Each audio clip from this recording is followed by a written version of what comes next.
Genisys?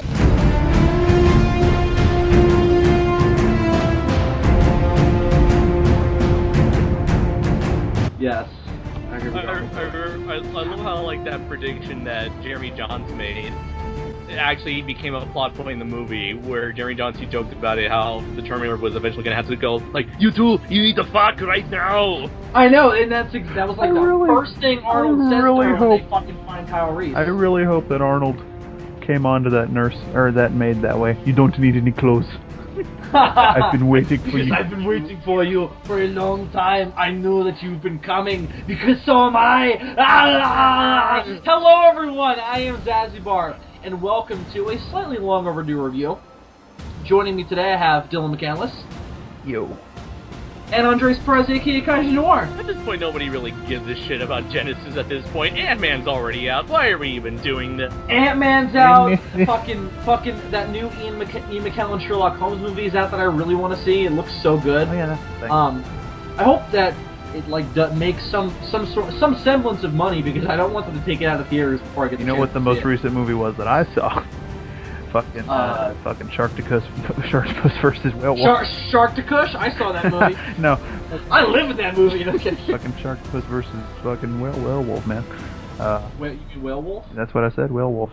I thought you said werewolf. I'm like, that sounds like a really generic movie where it's a shark versus a werewolf. Yeah, that's almost like making a Godzilla versus a werewolf movie. That's just dumb. Who would do that? No. Who would make a movie about a werewolf? Fucking idiots. Yeah, guy turning into a wolf, that's stupid. Why not like a lizard or some shit cooler than a wolf? Crazy thing is, it's not just called whale wolf, like, as a funny, like, pun. They even use moonlight in the movie. What does the moonlight do? Does it dance with the devil in the pale moonlight? No, it causes the dude to undergo the transformation into the whale wolf. Oh, it's a dude. Wait, it's a somebody dude. transforms into the werewolf? Well, what happened was there was this crazy German scientist lady. I know all that. And there's this hilarious shot where she's like, "Don't worry, I studied with the best," and she points to a wall, and on the wall there are two framed pictures of the mad scientist from the first two movies. Oh, that's hilarious. Anyway, she splices whale and wolf DNA into this guy's genes because he was like an ex-baseball player and he wanted to get back in the game. And this was supposed to... You know what's scary? You could probably mix wolf and whale DNA. Yeah, they're pretty close. Anyway, so she does that, and then he dies, but then she throws his body in the river, but then the moonlight, like, resurrects him. And, like, they give some bullshit explanation because wolves are sensitive to the moon and orcas are sensitive to the tides. That is brilliant science, but it has nothing to do with Terminator Genisys, a movie that is filled with also brilliant science. So sweet, juicy, magical science. There's some fucking magical science in this movie, let me tell you. So we're here to do a spoiler analysis of Terminator Genisys, just like we did with Jurassic World. So this video is not going to be titled to be part of our Road Trip to G-Fest miniseries, but it basically is, because we saw Terminator Genisys when we were on the road trip. We saw it Friday night, the same day we saw Dawn of the Planet of the Apes. Same movie theater we saw Dawn of the Planet of the Apes in. Same theater. We sat same seats. No. Featuring the same actor from Dawn of the Planet of the Apes. And fucking Jason Clarke was there as well. He's in this movie too. Following us around like a goddamn creepy stalker, but we don't mind because I like Jason Clarke.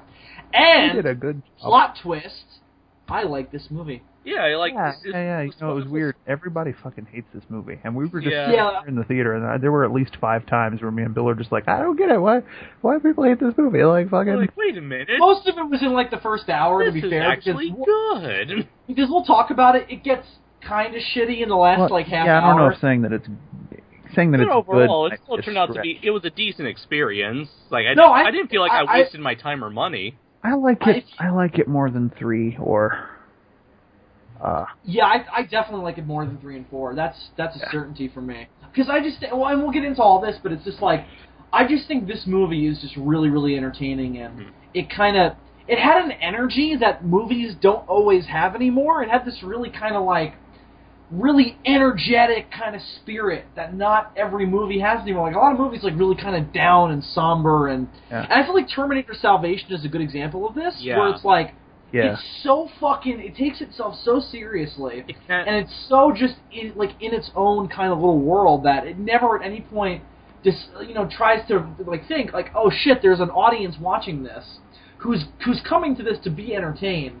and we're not really providing that much entertainment. We're just taking ourselves very, very seriously. We're being very self-important with this content. And listen, Terminator is a very, very dark movie series. It's very, very dark and depressing, especially the first two.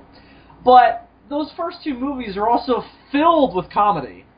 Filled with comedy. Oh, yeah. The second like when Arnold shot that woman in the head? No, fucking... Yeah, that was hilarious. No, there's that bit in the first movie where that kid puts the ice cream in Sarah Connor's apron, and the first one definitely takes itself more seriously, I think, in many respects than the second one. Or at least it has less jokes in it. But, you know, the way Kyle Reese and Sarah Connor banter off each other, it's very, very much so, like, it's fun, it's entertaining. Their sex scene is unintentionally hilarious. Yeah, the thing is, like, the thing that people forget about the original Terminator is that it was an independent, low-budget movie. And, you know, when you watch it now, you can tell there's some special effects that don't hold up at all. Oh, yeah, like especially the eyeball sequence. The eyeball sequence is the big one, but, you know... It was ambitious, though. It's so weird to go back and rewatch that movie, too, because of the end, you know, because they use stop motion to move the Terminator around. Yeah. And it's kind of weird because I watch 2 more often, and I'm used to, like, the CG ones and how they move, and then you rewatch the first one, and it's like... Well, they're not CG in 2, they're just fucking animatronics. Oh, yeah, that's right. They're life-size animatronics. That's right, it was in 3 that they were completely CG, but they had, like, a much... And look like shit, by the way. I know you don't think they look like shit, they look like shit to me. Well, to be fair, I haven't watched that movie in a while. Yeah. Me neither, to be fair. Well. Anyway, they had a much smoother range of motion in the following films. And so when you rewatch the first one, and it's like that Harryhausen type of like jerkiness that's going on. Yeah, absolutely. Which you could excuse because he did have a broken leg. Well, yeah, he's not moving perfectly either. But I never minded the stop motion. I didn't don't know if because you and I watched it like in a 2-day span of each other. Oh, yeah, like Wednesday, I watched it the day Wednesday, which was the day right after I got home from the trip. I spent half the day dead. And then I woke up and watched fucking... He fucking activated his own heart, like at the end of Terminator Salvation. I died. And then I woke up like halfway through the day and watched Terminator 1 and 2 again. So, yeah, I watched the first one the day I got back. The week... I can't remember specifically what day, but the week I came back from New York, I did watch the first movie. Oh, perfect. So we're all good then. We've all seen it. And actually, it's made me appreciate Genisys a lot more, having those memories fresh in my head and seeing how they brilliantly either spliced in or recreated those scenes from Terminator, the first Terminator. They clearly recreated most of it because the actors are different. Oh, okay, yeah. And the fact is, like the black guy driving the forklift at the very beginning, he's a lot skinnier in Terminator Genisys than he was in the actual movie. But that tricked me, though. That particular shot tricked me. Yeah, I know it did. Because in the theater, you were like, hey, they're using the shot from the first movie. And I was sitting there thinking, no, they're not. I was like, wait a minute. Yeah, I didn't realize until they did a close-up on the guy's face, and I was like, oh, he doesn't exactly look like that guy. And then when I rewatched the original Terminator, I was like, oh, that definitely wasn't that guy. And then I just love how, the hobo in the alley, the one that says, hey, buddy, did you see a real bright light? Yeah, that was completely different in the original, or that guy was anyway. Yeah, they didn't cast so closely. Like even the punks that Arnold beats up. So not Bill Paxton. No, it wasn't Bill Paxton at all. It's like, and that's the problem is that when you go back and watch that scene, it's so iconic because it's Bill Paxton in one of his earliest movie roles getting killed by the Terminator. And then I always forget that the cop. Not the main cop, not the chief, but the other cop that's always hanging out with him. It's fucking Lance. Fucking Lance Henriksen. Fucking Lance Henriksen. I always forget that until I watch the movie, and I'm like, fuck, it's fucking Bishop. Fucking.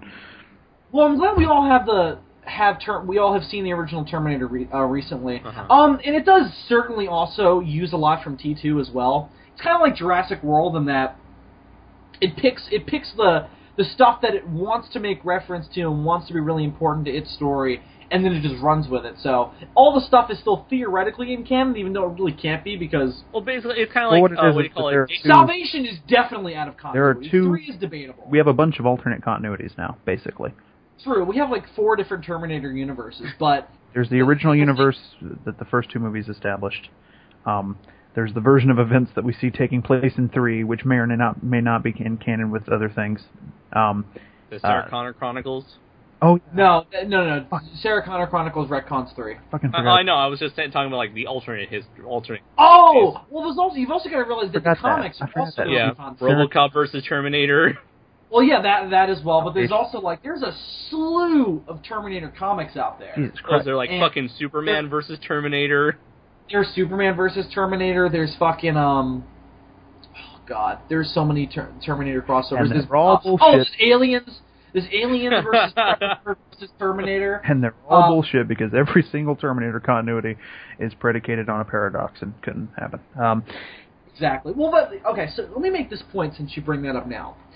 Because we're going to do a lot of defending of this movie and taking up for it where other people have criticized it, because every review I watched before I saw this thing was like, oh my god, this movie is a train wreck. And I don't think that it's not to say that they're wrong per se, but... No, listen, I think their opinions are totally valid, because every problem they brought up, I was like, yes, that does not work properly. But the thing is... I guess subjectively it did not bother us as much as it did other people, and I guess... Well, you know what? You know what this movie did for me? And I think that this is something that all the Terminator movies have to do because of their bullshit science. For me, a movie like this needs to do one thing really well. It needs to be really good at selling you its own bullshit.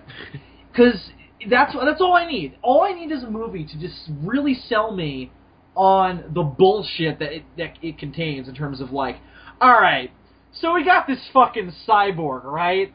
And we're going to explain that time travel, you can't wear synthetic dead stuff. These are actual quotes from James Cameron. Yes, exactly. Who apparently really likes this movie, by the way. He hated 3 and Salvation. I'm with you, Cameron. I'm with you. I really like this movie. But to me, it's like... The Terminator movies have always been to sell you on this completely bogus time travel stuff, and you know, buying that all this other time stuff makes sense, and you know the plan the Terminators come up with in terms of like, or Skynet rather, comes up with in terms of like, we're going to send a Terminator back in time to different time points and try and take out John Connor. You know, we never try and send them back to the same time because that would make sense. So we span it out really well, so that way we can try multiple times. You know, like in how Back to the Future, everything happens within spans of 30 years. And exactly, and also, well, except for the Old West stuff. Well, no, that was 100 years, but it still had the 85 on there. It's weird. They go with those very specific multiples. Right. Oh, I got you. Okay. But also, in the case of Terminator, the entire continuity of the second movie is dependent on several paradoxes. You know, Kyle Reese and Sarah Connor being the parents of John Connor. Right. And then you've also got the fact that Sarah killed the original Terminator in a Cyberdyne manufacturing plant, and Cyberdyne are the ones who built the Terminators in the first place, and apparently it's based on the schematics of the original Terminator. Well. You know, wibbly-wobbly, timey-wimey, you know, the circular timeline. Is whether or not Cyberdyne created Skynet in the original version of the future that Kyle Reese came from. It could very well be that the events of the first movie have caused Skynet to be born in a different way than it was originally. That's what happens in this movie, though. So you're right. That's very true. But I'm just saying that it's so convoluted and so fucking overly complex but that's not the thing that people talk about when they talk about the Terminator. Because I mean, people like us do because we give a shit.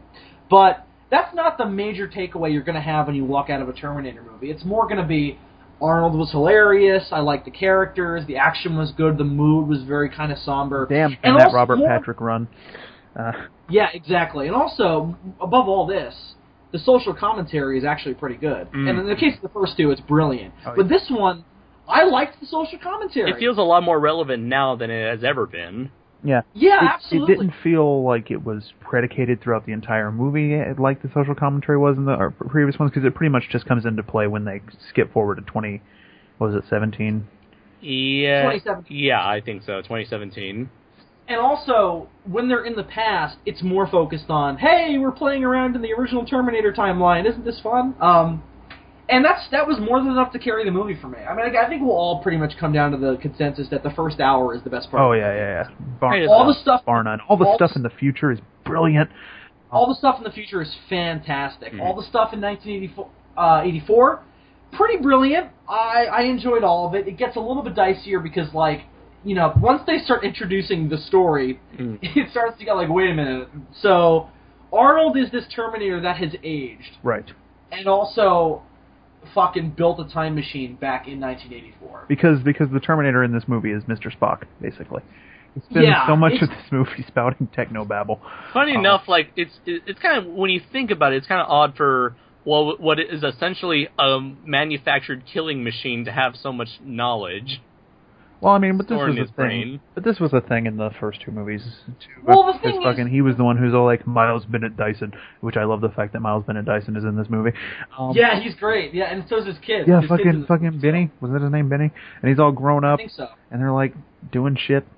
And he and John are like best friends. Oh yeah, Yeah, it's kind of weird to see like. Well, he and Terminator John are best friends. Yeah, Terminator John shows up and he's like, "Hey Benny, show me your room." No, that was. Oh, why didn't they put that in there? That would have been awesome. Fucking, old John Connor, who is now a Terminator and wanted to kill Benny, was like, "Hey Benny, show me your room." Because he would room. remember that shit. Like, I think about that now. The fucking kid from Terminator 2 is the one who grows up and gets turned into a Terminator by Matt Smith in the future. Right, exactly. Yeah, he would remember. Well, yes, he would, because the timeline... He remembers the timeline of the first two movies. Also, Matt Smith is in this movie, so 5 stars. I mean, barely. He's in it for like 6 seconds. They are the best 6 seconds of my life. I was like... Listen, I know that not everybody in America knows Doctor Who. He's really good at those 6 seconds, though. He's fine. You didn't really think it would be that easy. And I'm like, that was his line. Woo! Yeah, well, I was just like... the John Tron moment. Here's a confetti. Woo! Well, because when we were going to see the movie, I think I said to you guys, like, the most exciting thing for me was, like, I want to find out what the fuck Matt Smith is doing in this movie. Because that was the one thing nobody ever talked about in any of the reviews I watched. Nobody talked about Matt Smith. So I'm like, well, he must have a really small role, or they're just like, we don't want to spoil it. It's not a small role. He just doesn't have a whole lot of screen time. It's an absolutely pivotal role. He plays Skynet. He sets the events of the film in motion. He basically does exactly what I theorized he would do. Yeah, I mean, I knew that he was Skynet in some sense, but I didn't know if he was aware of the fact that he was Skynet. Which much better pick for playing Skynet than Helena Bonham Carter. Yeah, no, he's great. I especially loved him towards the end, where he's technically Genisys at that point. He's not... I mean, he is still Skynet, but he's kind of taken on a new form. He is a program that would eventually become Genisys. He was a program that would eventually become Skynet in Genisys continuity. No, because John Connor builds him specifically to be Skynet. Oh, okay. And just hides it under Genisys. All right. That's the whole premise of this the movie. question arises whether or not whether Genisys is an alternate version of Skynet, or whether John brought back the programming from the future, and so it technically is Skynet. Well, I assume because he's controlled by Skynet anyway, because it's not John Connor who is the Terminator. It's John Connor's body, his memories, and then Skynet infecting him and his skills with the mind of a Terminator. Yeah, his awesome motorcycle skills. God, I wish he played some Guns N' Roses while he was on that motorcycle. Yeah, I mean, at least that was one of the references in Salvation that was nice, was that they had that song back in there. Oh, I do want to say that I feel like this new whatever version that they're eventually going to call him, but Terminator John Connor, I feel like he is a much more technologically and visually much more advanced and more impressive creation than the TX from Terminator 3. Oh, yeah. Oh, yeah, he's different enough. The problem with the TX is it's like, all right, we'll take an endoskeleton, and then we'll cover it in a T-1000. Yeah, that's the thing, is like the TX was not distinguished enough from the T-1000. Mm-hmm. And there's a T-1000 in this movie who gets killed really quickly. But really interestingly. But it's like in a really innovative way. His death scene is awesome. Yeah, they had to melt him, obviously, because that's the only way you can kill a T-1000 that I'm aware of. And fucking Arnold is the one who does it, but it was in this really badass way. That was awesome when he shoves his arm into the acid rain. He pulls his arm back out, and it's all like steaming, and it's just like the bare like endoskeleton. And it reminded me of the scene in T2 where he rips off his arm. Well, that's clearly what it was. Show the Dysons his arm, and they're like, "Oh my god!" That was He's a robot man. There were more. The references to T2 were more subtle than the references to T1. Like, where because they weren't recycling footage. Well, yeah. Well, there's that scene towards the end where Kyle Reese is fucking around with the dirt bike, and I'm like, all right, that's obviously John Connor from T2 fucking around with his dirt bike. It's like I was initially afraid of the references because they showed a lot of references in that initial trailer. Yeah. And so I was like, oh god, there are going to be so many like groan-worthy, obvious references. But I was like, no, they fit naturally with the story. I still wish most of them I thought were really good. I still wish they hadn't given away the fact that he was a Terminator in the trailer. Yeah. That was a huge mistake. This movie would have been so much better if I didn't know that going in. Because you go through half the movie and there's no. I mean, listen, you know something happened. At the beginning, when Kyle goes back. It made kind of an interesting viewing experience just because, like, in the very first scenes of the movie where they're in the future and John's talking to him, and you're sitting there thinking, is he a Terminator yet? Or has he yet to become a Terminator? Or what's going on here? Yeah, because the thing is, like, we don't really get into John Connor's head in this movie, and we don't really in the first one either. He's not even in the first one. He's just mentioned by name. But because I knew that he was a Terminator, and we're just kind of watching him... He was a fucking sperm in the first one. Well, that's true. Until the end. Until the end. At the end, he was a fetus. Well, I'm saying we also don't even feel like an actor for the older version of John Connor. He's not even in the future scenes. No, that's true. They saved that for T2. Yeah, they saved that for T2. Who is that guy who plays him in T2? I mean, he has no dialogue. He's just some random guy. He just, like, is in a scene, like, looking around. Terminator 3? No, they used the same guy who was playing young John Connor in Terminator 3. They just put some makeup on him. Yeah, I think you're right. Okay. Yeah, I think you're right, Dylan. I think that's what they did. I don't remember. And then in Salvation, it was Batman. He's like a fucking Time Lord, this guy. Yeah, he's just constantly changing actors and regenerating. And then it was an Edward Furlong knockoff in the Sarah Connor Chronicles, and oh god, and I forget who played the older John Connor in that show, because you do see him in the future too. I forget who played him. The moment in Genisys when fucking Sarah and John and Reese are going forward in time to 2017 together, and they're in the machine and they're naked and they're like spinning around in the air and they're like hugging each other. I was like, so if they fucked while they were in there, would John become a Time Lord? That's exactly because in Doctor Who they explain that the reason why the Time Lords are the way they are is because they were exposed to the untempered schism, the actual raw time, like the time stream, I suppose. Like that's why River Song is a Time Lord, because she was conceived on the TARDIS. She's kind of a part Time Lord, I guess, kinda. She's basically a human with the powers of a Time Lord. Yeah, that's basically how they explain. She's a time human. Well, it's kind of like the Dr. Donna, where it's like it's a mix of human and Time Lord DNA. Except this time, it can work. This time it actually functions and does what they want it to do. Although the first time it was like, it can't work, and then they brought it back later and it totally worked. And I was like, see, she didn't die. She just, like, blew up everything around her. Yeah. So, back to Terminator. So, hang on, where were we? We were talking about John Connor. So, the point I was trying to make is that John, towards the beginning, it's like, again, because you know he's going to turn out to be the bad guy, you're kind of like, is he bad right now?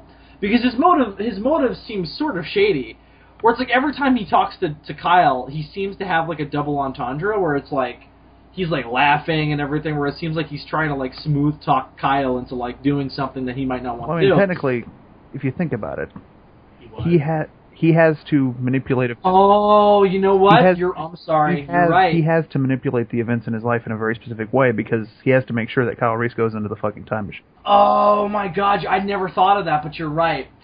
Every time he talks to Kyle Reese, he's lying to him. I never thought of that, but you're right. It's like, get in the time machine, you fucker. So it makes perfect... Cool, because he kind of reveals to Kyle. Go back in time and fuck my mother. Well, he kind of reveals to Kyle, and that's weird too, right? Like that's the weird thing about their relationship, is that it's like it's this 40-year-old man who's the son of this like 21-year-old kid, and they're both like hanging out, and the father looks towards the son as a father figure. And now Sarah and Kyle are in 2017, and they're dicking around together. You think they're going to have an alternate version of John? It's confusing. Well, we know there's going to be another. Well, there might not be, because the movie completely bombed. Because that's the sad thing, is that when I heard that this movie wasn't doing well at the box office initially, I was like, oh, good, because I heard it was terrible. Let's not support like all our friends, a bad Terminator movie. Like, so good. Pretty much like all the friends that we've talked to who watched the movie, they did not like, Deadpool's including everybody we talked to at G-Fest who had seen it was like, oh my god, what a piece of shit. And we were like, really? Did anybody feel the same way about this movie that we did? Anyone? No, I mean, anyone. Well, yeah, we're like one of the few people, but it's like, it's... That's why we're even doing this review, by the way, because we were actually thinking, like, oh, maybe we shouldn't do it. But the only reason we're doing this is because we want to be the only people in the universe who are going to give a strong, positive review of Terminator Genisys. I mean, good God. I need to watch it again when it comes out. I mean, I'm going to buy it anyway, but I need to... I don't think I'm going to like it as much the second time. I don't know. Oh, yeah, I definitely should. I mean, I know my mom and my parents said that they were interested in it. I know my mom, she basically grew up with that stuff. Now I'm thinking, is it something about the state of mind we were in at the time? Were we like... Yeah, we were in a good mood. The thing is, like, we were like, you said it yourself, Bill. We were not expecting to hate it, but we had very low expectations for it. No, I expected to hate it. Yeah, well, we were ready for the worst. I mean, I was expecting the worst movie I had seen in a few years. But I walked out of it like, I like that more than fucking, I'm trying to think of a movie I saw recently that I like it more than. I didn't like it as much as Jurassic World or Avengers: Age of Ultron. I don't know. I liked it more than Sharktopus versus Werewolf. I would probably watch. And this is gonna sound fucked up. I would watch it again over Interstellar, which is a movie I saw last year. Just for sheer entertainment value. Yeah, I mean, and that's part of it. Is that Interstellar is it's kind of an involved movie, and then this is just kind of fluffy, big action piece. Fluffy. Yeah, it's just kind of raw entertainment. That reminds me of the tone we got from this movie. I compared it to that of like the Marvel Cinematic Universe movies, where it's like very fun, it's very energetic.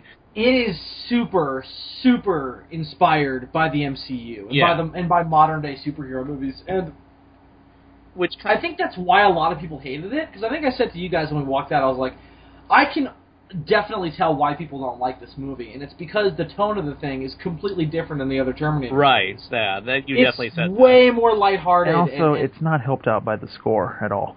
One of my big it's super generic. One of my big problems with this movie is that the score is not very good. I mean, it's you got the theme is in there a couple times, and that's cool, but they don't it's used a lot.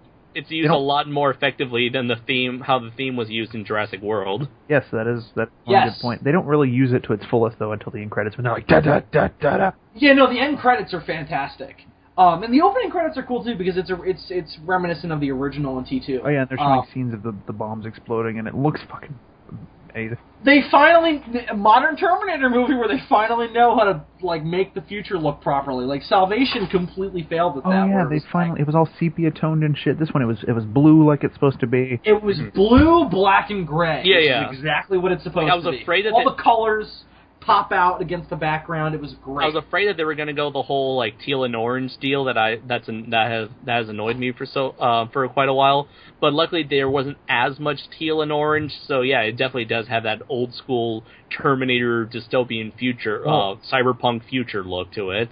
Well, that was one thing I knew going in was that they were going to get the future right because I had seen shots of it from the trailers. Right.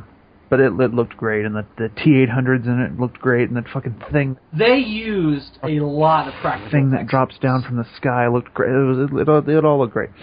Because that was the other concern I had, was that this movie was going to be way too reliant on CGI. Because the thing about the original and T2 is that the original's got no CG in it, and then T2 only uses it when it has to.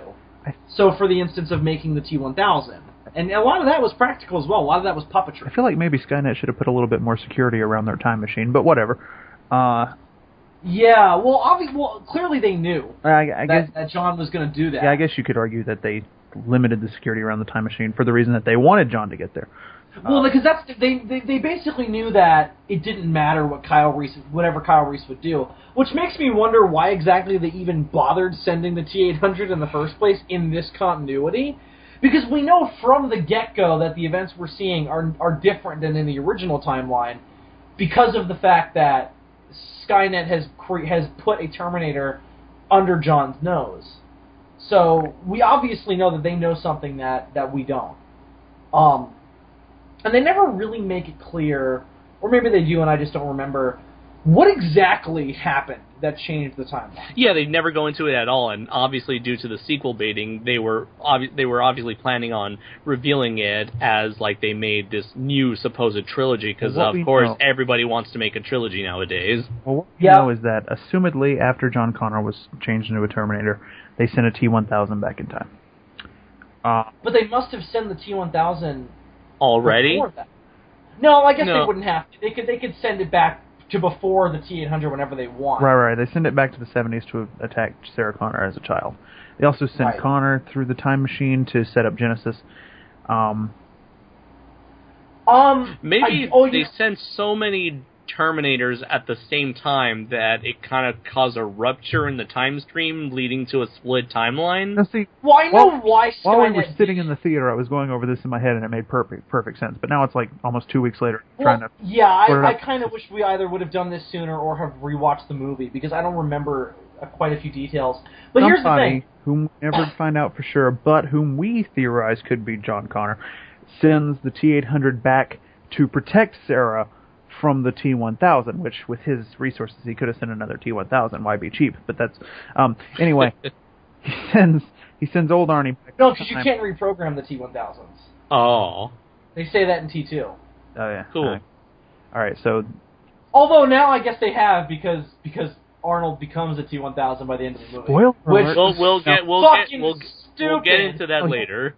Oh, I really hated that, but we'll get to that. That was one of my biggest issues with the movie. I was like, really? You guys are gonna go there? I know for a fact that Ian was gonna have, if he ever sees this movie, he's gonna have, knowing his distaste for that sort of the not die trope, he's gonna have a shit fit when he sees that. Oh, but it bugged. You know, I usually don't mind that, but it bugged the crap out of me. I wish he had just died. He died in T2. He died in T3. It was great. Listen, I get why they did it. I got the trilogy to perform in. Well, it's like I get why they did it. They're setting up a new story, because it's like, it seems like after this, if they end up making sequels, which I don't know if they will, because again, this movie fucking bombed, that they're gonna do more of a, there's not gonna be any more reliance on time travel. Oh wait, is there? What exactly? They won't need it now because Skynet is a thing. But the world hasn't been destroyed, so now Skynet is like a fucking Blofeld. Hang on, you guys are gonna have to remind me. Okay. The post-credit scene. What was it that Skynet was looking at? That was in that at a time machine? Was it a time machine? No. It was like a basement. It was some sort of like. It was a giant power generator shaped like a globe. I think. I thought it was like. It wasn't a time machine. It wasn't. I thought it was like Skynet. Like, I thought it was like the actual, like... Okay, that's what I thought, too. Because all the things that we see around the base are just holographic projections that kind of sort of look like Matt Smith. Somewhere in that building there has to be an actual computer that is Skynet. So I was thinking that that's what that was. That must be true. You're right. Okay. So I just wanted to make sure that it wasn't a time machine, because if it was, I would have been it's really Genisys, Genisys! Oh yeah, I can't believe we haven't made that joke yet. Genisys. Genisys. Yeah, we'll make up for it now. Yeah, we'll make up for it now by running it into the ground. Genisys. Oh God. All right. So I think the idea is that now we're going to see more of a kind of typical superhero type of situation where Skynet is the big bad, and Kyle Reese, Sarah, and the T-800 are like the superhero team stopping Skynet. You mean the T-1000? The T-800 that turned into a T-1000. That's a really convoluted title. Here's what we'll do. At the end of this review, we'll talk, and which will be like in a half hour. We'll talk about where we want this franchise to go, if we want it to go anywhere, because I got some things to say. But let's go back. Places. I just don't think it will, because this movie fucking bombed and everybody hates it. So let's go back over it and kind of talk about the stuff in the movie proper that we haven't talked about yet. So let's talk about the cast, because we kind of have differing opinions on all this. So the main cast is, of course, Jai Courtney plays Kyle Reese. Arnold, yeah, he's the big one. So Arnold, of course, plays himself. No, I'm kidding. Pretty much, yeah. He kind of does just play himself. Right now, as of July 20th, 2015, it has Terminator Genisys has made a domestic total gross of $81 million. And its production budget was $155 million. Now, with foreign gross, that might be the thing that saves it. Worldwide, it has reached $278 million. So, that saves it, then they're going to make another one. Okay. But, I didn't know it needs to make at least twice its budget back, so 155 times 2, that's... No. Not for a franchise like this, though. Because here's the thing. If they make enough, and they know now what they fucked up with the advertising, because this movie had a terrible marketing campaign. You think they would have learned from Salvation? Well, they'll learn from this, because this movie, Salvation didn't really suffer because it came out in a time where nothing was coming out. 2009 was a bad year for movies. I don't know if you guys remember. It was a really bad year for movies. Well, I remember Watchmen and Transformers 2. which Watchmen bombed. Yeah. Transformers 2 was a critical disaster. Transformers 2. I mean, I can't think of a movie that came out in 2009 that did well and that I liked. I mean, I liked. I mean, I was just Avatar, Star. I was a kid. Star Trek. Avatar. Oh, Star Trek. All right. Trek. Hangover. I forgot about Star Trek. Oh, all right. Maybe I'm wrong. Well, it was a bad year for movies in that nothing in that year was really all that memorable. Like, if you told me that Star Trek didn't come out in 2009, I probably wouldn't argue. X-Men Origins Wolverine. That too. Yeah. That movie set the trend for just a really bad summer for movies. 2009. That was such a long time ago now, you guys. It was 6 years ago. I was a fucking pup. I was in 8th grade. I was in I was in 11th grade. Were you really? Oh, we just lost Dylan. Yeah, because I graduated the next year in 2010. I always forget that there's like a 4-year age gap between us. I know, it's so weird. It's so weird. What the hell happened to Dylan? Oh, he's there. He's here. Oh, okay. I have no idea what the fuck just happened. Oh, well, you're back now. Alright, so anyway, I think they'll learn from their mistakes in this case. But again, we'll talk about that at the end. Yeah. So, again, Jai Courtney is Kyle Reese. Yeah. God damn it! I wish I could remember the name of the girl who plays Sarah, because A, she's really good, and B, I like her on Game of Thrones. I'm gonna look it up. Is Emily Clark? Emily Clark. Oh no, Emilia Clark. She's not related to Jason Clark, is she? Their last names are probably differently spelled. No, I don't know. Maybe. But that's pretty hilarious that John and Sarah Connor, their actors have the same last name. It's pretty great. And then of course you've got Jason Clarke as John Connor, J.K. Simmons as some fucking random guy who serves no purpose in the story. Yeah. People kept Detective O'Brien. There you go. Kept telling me that he was playing fucking Dr. Silverman. He was listed as Dr. Silverman in IMDb. Well, IMDb is full of horse shit, alright? Tommy Wiseau's in Godzilla 2014, right, guys? Yeah, of course. Oh, hi, Godzilla. But, so yeah. Apparently, Matt Smith's character's name at the beginning of the movie is Alex, and he's a T-5000 Terminator. Oh, that what they're calling them now? So what's the T-5000 then? I suppose because we never see him in an actual Terminator form. I suppose he's the same. He's the same Terminator model as John Connor. Oh, I guess so. Yeah. Wait, who? Matt Smith. Oh, you know what? Because he turns him into a Terminator. Yeah, see, so, yeah, you're right. I'm reading off the Terminator. The Transformers Wikipedia. Shut up. The Terminator Wiki. All right, fair enough. And so who knows what it says? It just says the T-5000 possesses the ability to infect human beings with nanorobots. So okay. Oh, okay. Turns them into T-3000. So John Connor, he's a T-3000. All this bullshit that they went through in this movie to try and defeat the Resistance, Skynet. I mean, if they had just sent a couple of these T-5000s back a few years, they could. Yeah, why didn't they send them back in time? And in fact, like, I don't know, the fucking president. They could win the whole fucking war. Yeah. Seriously, once you introduced, I didn't know that was what that was. I thought that Matt Smith just knocked out John Connor and then brought him to some facility. You don't need the time travel anymore. You can infect all these people. Yeah, like. But then, wouldn't you create an entire paradox where if you eliminate the very people that created you? It doesn't matter, it's Terminator. Even if you don't do the time travel, though, Dylan's saying, they could take over the world with those nanobots. Oh, right, during the war itself. Yeah, and if the events of, because also, just leave the events Skynet... of the first two movies alone, and just turn all the humans into Terminators, and now you have a new army of slaves. Maybe they developed them way too late, like they were already getting their asses kicked and stuff. Yeah, I mean, they had already lost. They had already lost the war, is the thing. So it's like Matt Smith could have been like one of the only T-5000s.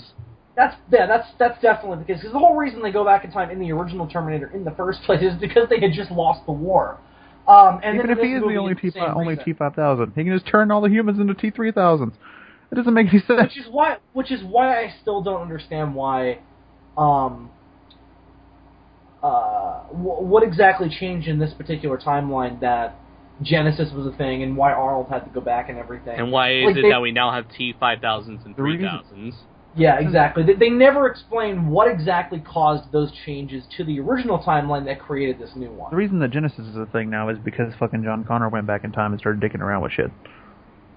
No, but I don't understand why. Like, what happened to the original timeline that inserted Matt Smith into it? Because Matt Smith is the whole thing that starts the new timeline. Skynet.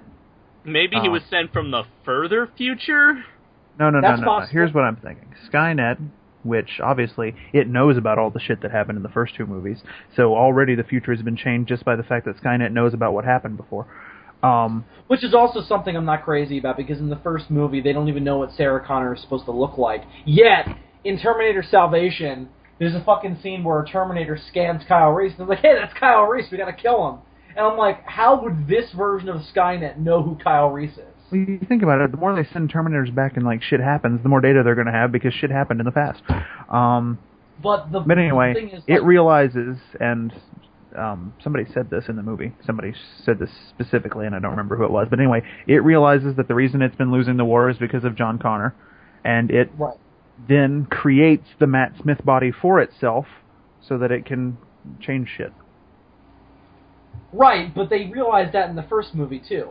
Like, that's the whole reason why they send that Terminator back to kill Sarah Connor. But sending assassins back in time hasn't been fucking working, so they changed... Yeah, but they haven't even tried that, though, in this timeline. This is the first time they've tried Again, that. unless Matt Smith is from, like, a later point in the timeline. Oh, fuck it, time travel. See, this is what I'm telling you guys.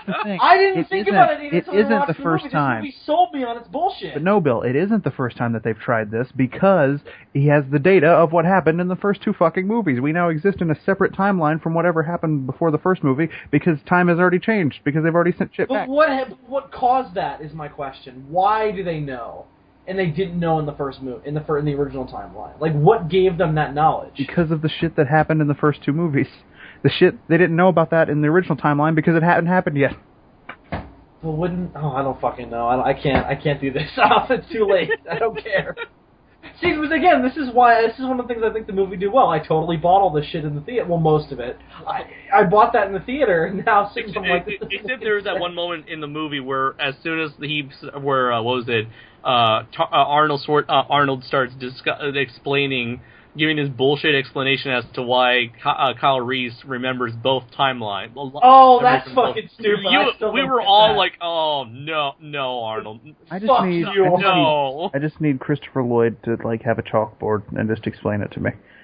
Well, you just need the Doctor to... Because in Doctor Who, they're like... You see, Marty, when John Connor went back in time with the sports almanac, it split off into this new tangent. Well, because Doctor Who was always just like, don't ask questions. It doesn't make sense, and that's real life. See what happened is you reverse polarity in the neutron flow.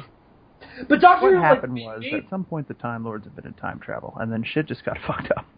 Well, because that's what the Doctor says, is like, listen, Amy, he said he gets very real with her in one of the minisodes. He's like, listen...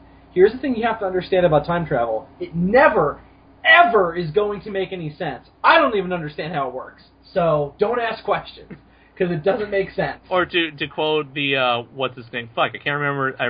Who was that actor who played that parody of Doctor Who? He was also Mr. Bean. Oh, Rowan Atkinson. Yeah, to quote Rowan Atkinson's Doctor, I'll explain it later. Yes, exactly. Followed by a Dalek that will say, I will explain it later.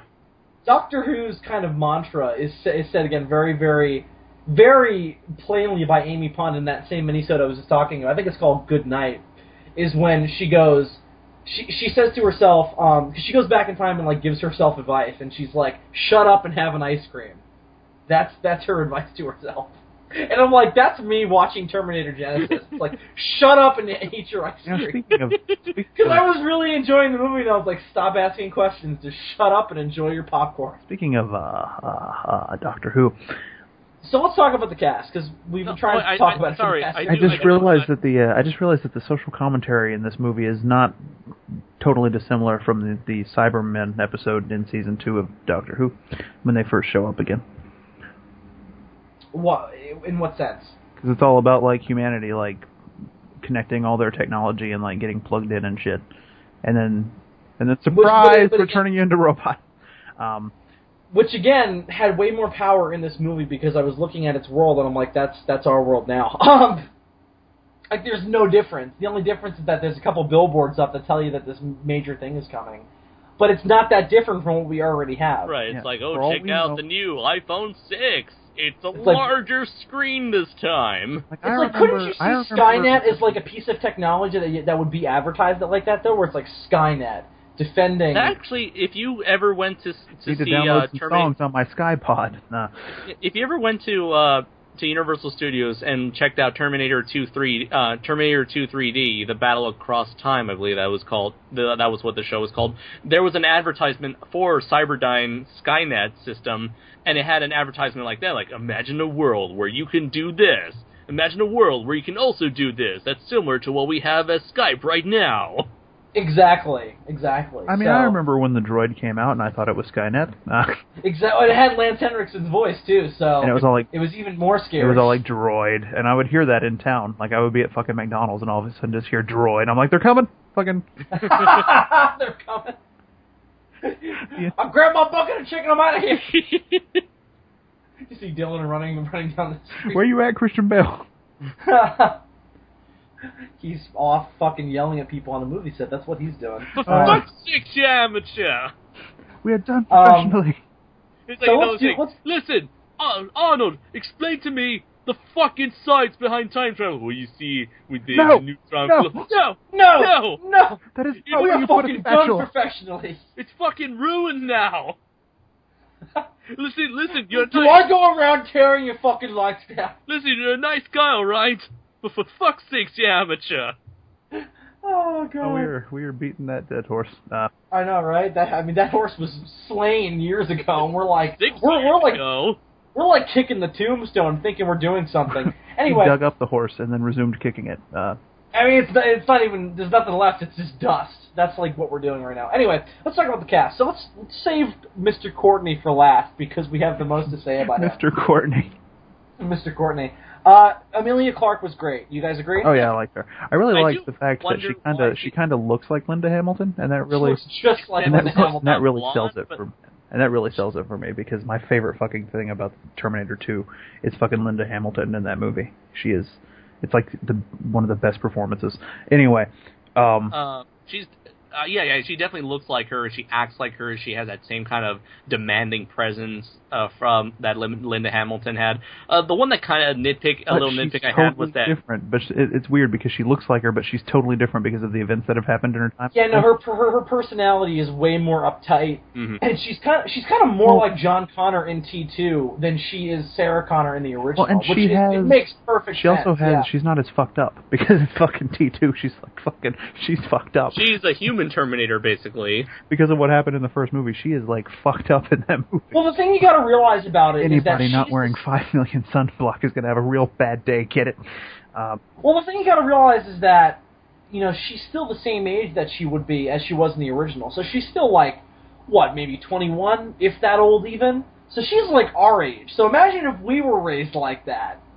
So, you know, we'd be fucking like these rebellious fucking like, and she's very cold and she's very kind of aggressive, because for the same reason that John Connor was in T2, where she has this whole destiny planned out for her and she wants no part of it.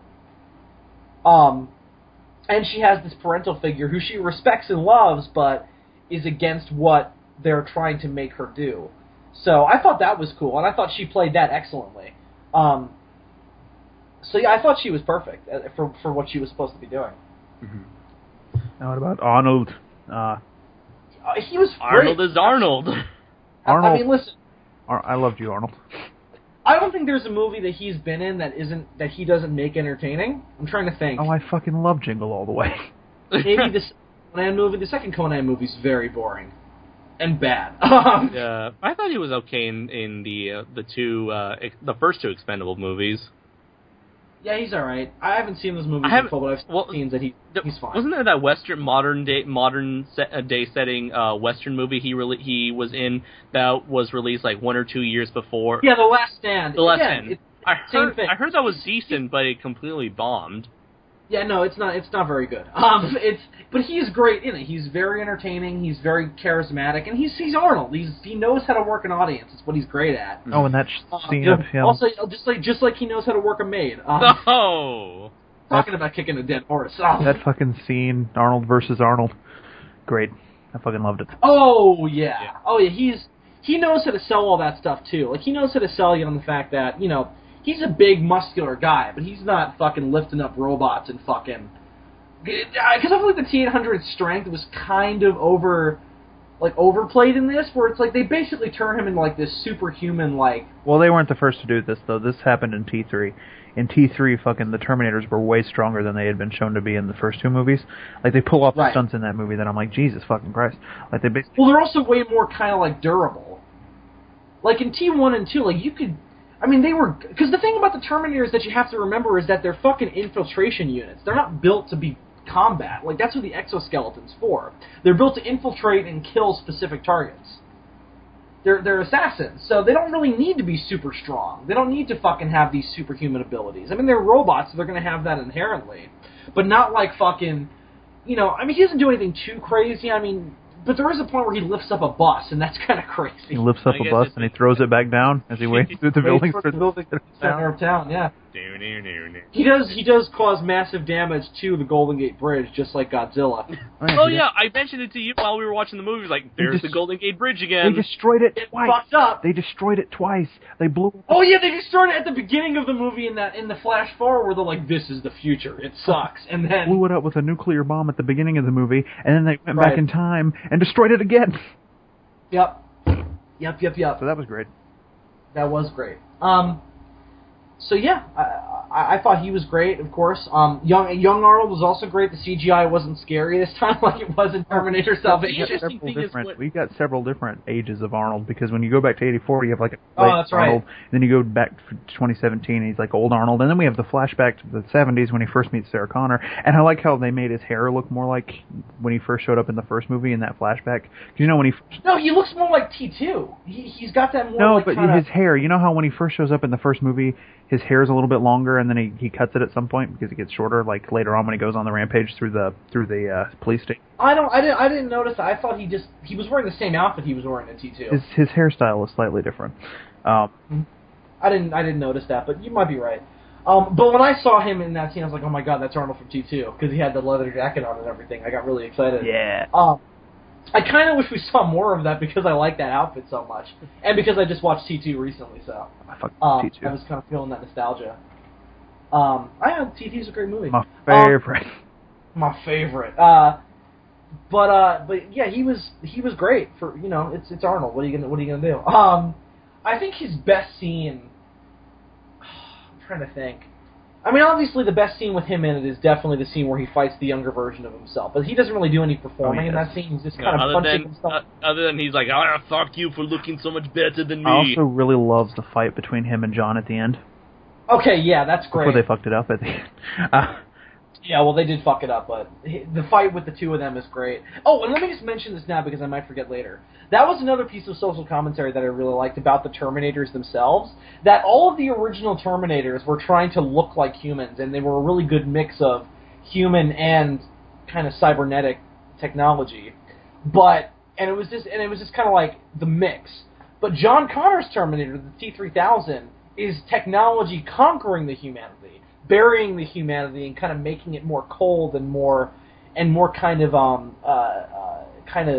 you know, less. There's less of that kind of grime and grit and dirt that you see on the original Terminators. And, I just realized that the plot of this movie can be summed up as Doctor Who made his own Cyberman. Yes, exactly. Well, no, but you guys get what I'm trying to say. It's like the new Terminators are like they're nanobots infecting people, turning them into machines. Whereas the original Terminators were machines trying to look human.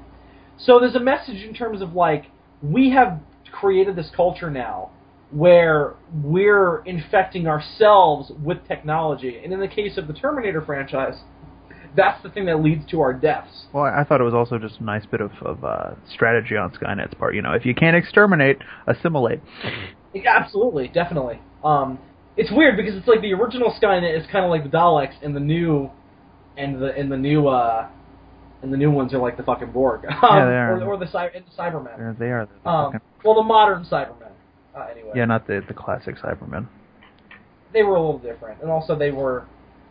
No, I guess not. I mean, they were, but they were doing it to themselves. Is the thing. They were the Mondasians turn themselves into Cybermen intentionally. That's not what's going on with Skynet. No. Skynet is this isolated machine who then decides, I'm turning you all into Terminators. Because I couldn't kill you, damn it. Damn it? Yeah, that's not what the Cybermen are trying. I mean, that's what they're trying to do in the new one. The alternate universe Cybermen from 05 Doctor Who, or 06 Doctor Who, rather. Yeah. Are more like Skynet. But anyway, enough with the Doctor Who comparisons.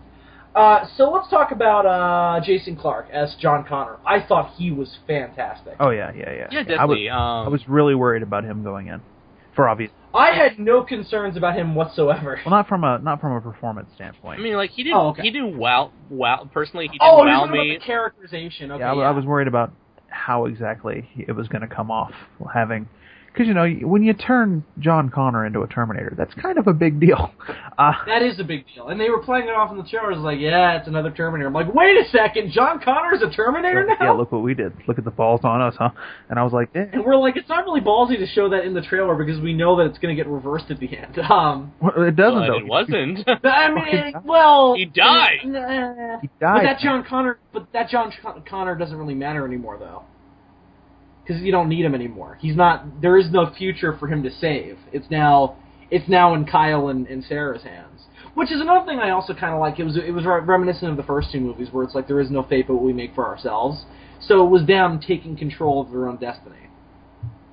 Yeah. In terms of killing John Connor. Thank God this version of Sarah Connor had the decency to not have that hairstyle from the first Terminator movie. I was interested as to like why she wasn't blonde, but then I was like, oh, okay, obviously when you lose your blonde hair naturally as you grow older, so it's like obviously she had to dye her hair blonde for the first movie. Why would she be blonde? She's not blonde in the first movie. No, she is. She kind of walks that line between blonde and brunette, Andres, but she's more. She's got that mix of like. But she's more on the brunette side, and then when she comes around in T2, she's fully brunette. Yeah, no, I can see why you might say... I almost thought those were highlights, though, in the original. Yeah, it could have been highlights. Because she's got that, like, frizzy 80s hair, so it wouldn't be that weird if she, like, highlighted her hair to have some blonde in it. Because everybody in the 80s wanted to be blonde or brunettes. Right. They could do highlights in the 80s, right? I just said a lot of people did that, yeah. Okay, I'm looking at pictures now. I think it is definitely highlights, because you can see the brunette underneath. Yeah, true, yeah. So it's like, I can easily understand that in this continuity, she's like, fuck blonde. I don't have time for that shit. Well, in this continuity, she's a fucking... trying to survive. Well, in this continuity, she's a warrior, not a waitress. Right. Well, and then when she... Best, like, way to distinguish that ever, like, I'm no longer a waitress. I'm a warrior. That should have been at the end of the original Terminator. She shows up at the end of the first Terminator movie, too, and she doesn't have as much of the highlights in her hair. When she's, like, at the she's pregnant, she's got that weird headband for no reason, she doesn't have the frizzy hair, and she's just like, I'm fucked up in the head now. Terminator. Now we have this alternate continuity where she wasn't a waitress, she doesn't have highlights, she doesn't have that bitchy roommate. I love how, like, at the end, what was it? No, not the end, but before Kyle Reese goes to the present, or goes to the 80s in, or whatever, goes to the past in this movie, John Connor goes like, well, you know, my mom, she's a completely different person in this time period than the one who eventually raised me. I mean, after all, the one who I've told you all about is not the one who you're going to find. She's a waitress. And he's like, what's a waitress? I like that was great. Yeah, I like that well, because the thing you realize about Kyle Reese in this continuity, it's different depending on the timeline. But in this continuity, it's the original, like, he was born I think he was born and raised during, or at least he was a kid when Skynet took over. Because I kind of remember in the Sarah Connor Chronicles that John Connor, as a teenager, meets Kyle Reese, but Kyle Reese was like 5 years old or something. He's really, really young. Well, the thing is... Find somebody who looks more like Michael Biehn. Alright, so I guess... Wait, hold on. I do want to say that the scars on Jason Clarke's face, looking at the scars on his face compared to the ones on future John Connor's face in Terminator 2, don't they look a little bit over-exaggerated? I have a picture. They look really fake. I have a picture right here to compare them. They look way too much like makeup. Yeah. I definitely agree with that. I love how the website in this link is www.heyyouguys.com. Yeah. Hey, you guys. Well, they look guys. fresher as They look fresher as well in Terminator Genisys, which doesn't make any sense because he has them when he finds Kyle Reese as a kid. Right. Which is why I know that Salvation has been retconned, because in Terminator Salvation, number one, John Connor doesn't meet Kyle Reese until they're both somewhat grown adults, and also when he meets Kyle Reese in Salvation, he doesn't have the scars. He doesn't get the scars until the end of the movie. Right. If you want to see a comparison, here's look how much of a badass the future John Connor is from T2. Look at that guy. That guy. If he was a Terminator, I'd shit my pants. Nah. Yeah, those scars don't look anything like they do in T2.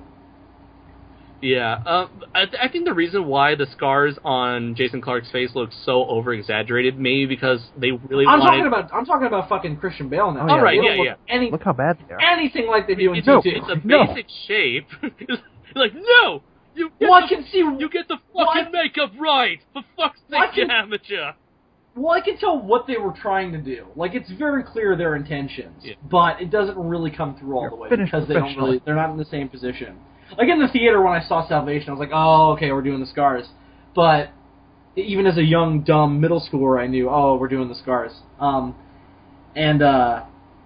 this one, it was way more like they looked identical to how they did in the original. Just they don't look as good makeup-wise. But the other thing is, I just want to know how the original John Connor got that scar. Like, is it like in Salvation where the hand grabs his face and, like, tears the scratches? Because I guess that would make sense, but it was just nice to see that they paid that attention. Maybe after the events of T2, young John Connor fell off his dirt bike. We don't know. It could be anything. No, he clearly got them in the war, though. Otherwise, why would they even bother giving them to him? Well, I'm just saying. I don't know, man. Could be anything. Anyways, I think that the reason why the scars in this movie look so noticeable and fake was probably because they really want the audience to look at those scars. So when we see him without the scars, they're like, oh, he doesn't have the scars anymore. Like, yeah, we know that we're not looking at the real John Connor anymore. That's true. He was fantastic, though. I thought he was absolutely great. Yeah. Very charismatic. Did you get a little feel of Ultron in there?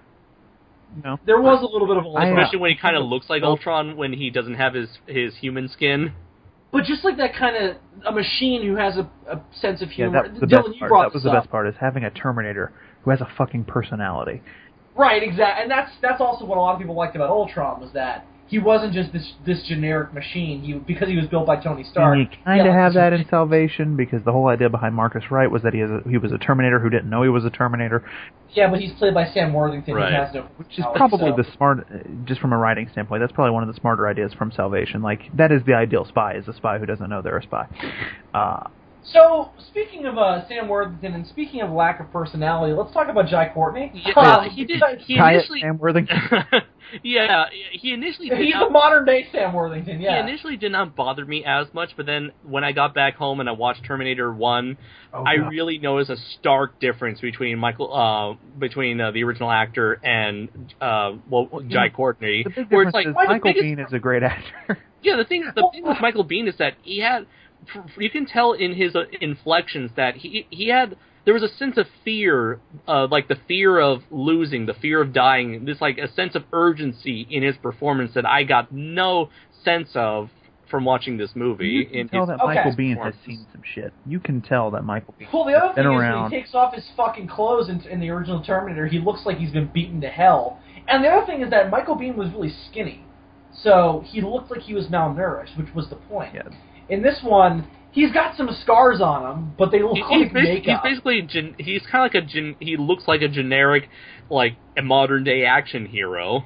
There's so many lines. There's so many lines in this movie. Jai Courtney is delivering them, and I'm like, these are pretty well written lines, but they would sound so much better if Michael Biehn was delivering them. Like, oh yeah, let me just say that before like I give my 2 cents. Like he was I think the dialogue in this movie is fantastic. He was written like Michael Biehn. I thought it was all great. He was written anything that's not science related, it was really good. Yeah, even some of the pseudoscience is okay, but yeah, I thought all of the interpersonal dialogue was great.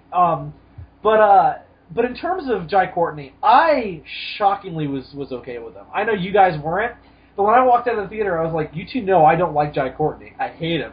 But I really liked him as Kyle Reese. I don't know. It's weird. I have such like this weird, like, warm like positive blindfold over myself for a lot of the stuff in this movie where it's like, I should hate this, but I don't. I really like it. And Jai Courtney as Kyle Reese is one of those things. I wouldn't even say that I hated him in the movie. He doesn't deserve my hate. No, I wouldn't even say. I wouldn't even say that I hate. And this guy, he's probably one of the nicest. He's going to be in Suicide Squad as well. He's probably like the nicest guy in the world. We're like, I fucking hate him. Oh. I just every movie he's been in that. Every movie he's been in that I've seen him in has like not. He hasn't done anything where I'm like, I really like this guy. I wouldn't say he's just super generic to me. I wouldn't say that I hated him. I would just say that he didn't wow me. Okay, that's totally fair. I just thought that he was likable. I thought he was charismatic. The question is the charisma, like, does that make sense with the character he's playing? No. Because Michael Biehn had charisma too, but he also was super, super mentally scarred by the experiences in the future. Michael Biehn comes off as like this everyman, and he's seen this shit, and he's done all these things, and he's damaged both physically and emotionally, and he's this deep character. And then Jai Courtney is like fucking. I kind of had the problem with him that people were having with Aaron Taylor Johnson in Godzilla 2014. Yeah, basically. Like the whole time, yeah, I can see that. Like the whole time I'm watching the movie, and I'm like, can you emote? Like, I think he's better at charisma and better at emoting than Aaron Taylor Johnson was in Godzilla. I'd give you that, yeah. I think he was way more emotive than that. I also think he got better dialogue than Aaron Taylor Johnson did in Godzilla. Yeah. But I still felt like I still really liked him. I walked out of it going, he was fine. He was good as Kyle Reese. I don't know about good as Kyle Reese. Because, again, it's like whenever I see a Kyle Reese, I'm like, it's Michael Biehn. I love Michael Biehn. I grew up on movies with Michael Biehn in it. You know, grew up on Aliens and everything. So when you see a guy trying to take up a role that was inhabited by an actor who's that iconic in your life, it's kind of hard to not like it because of how different it is.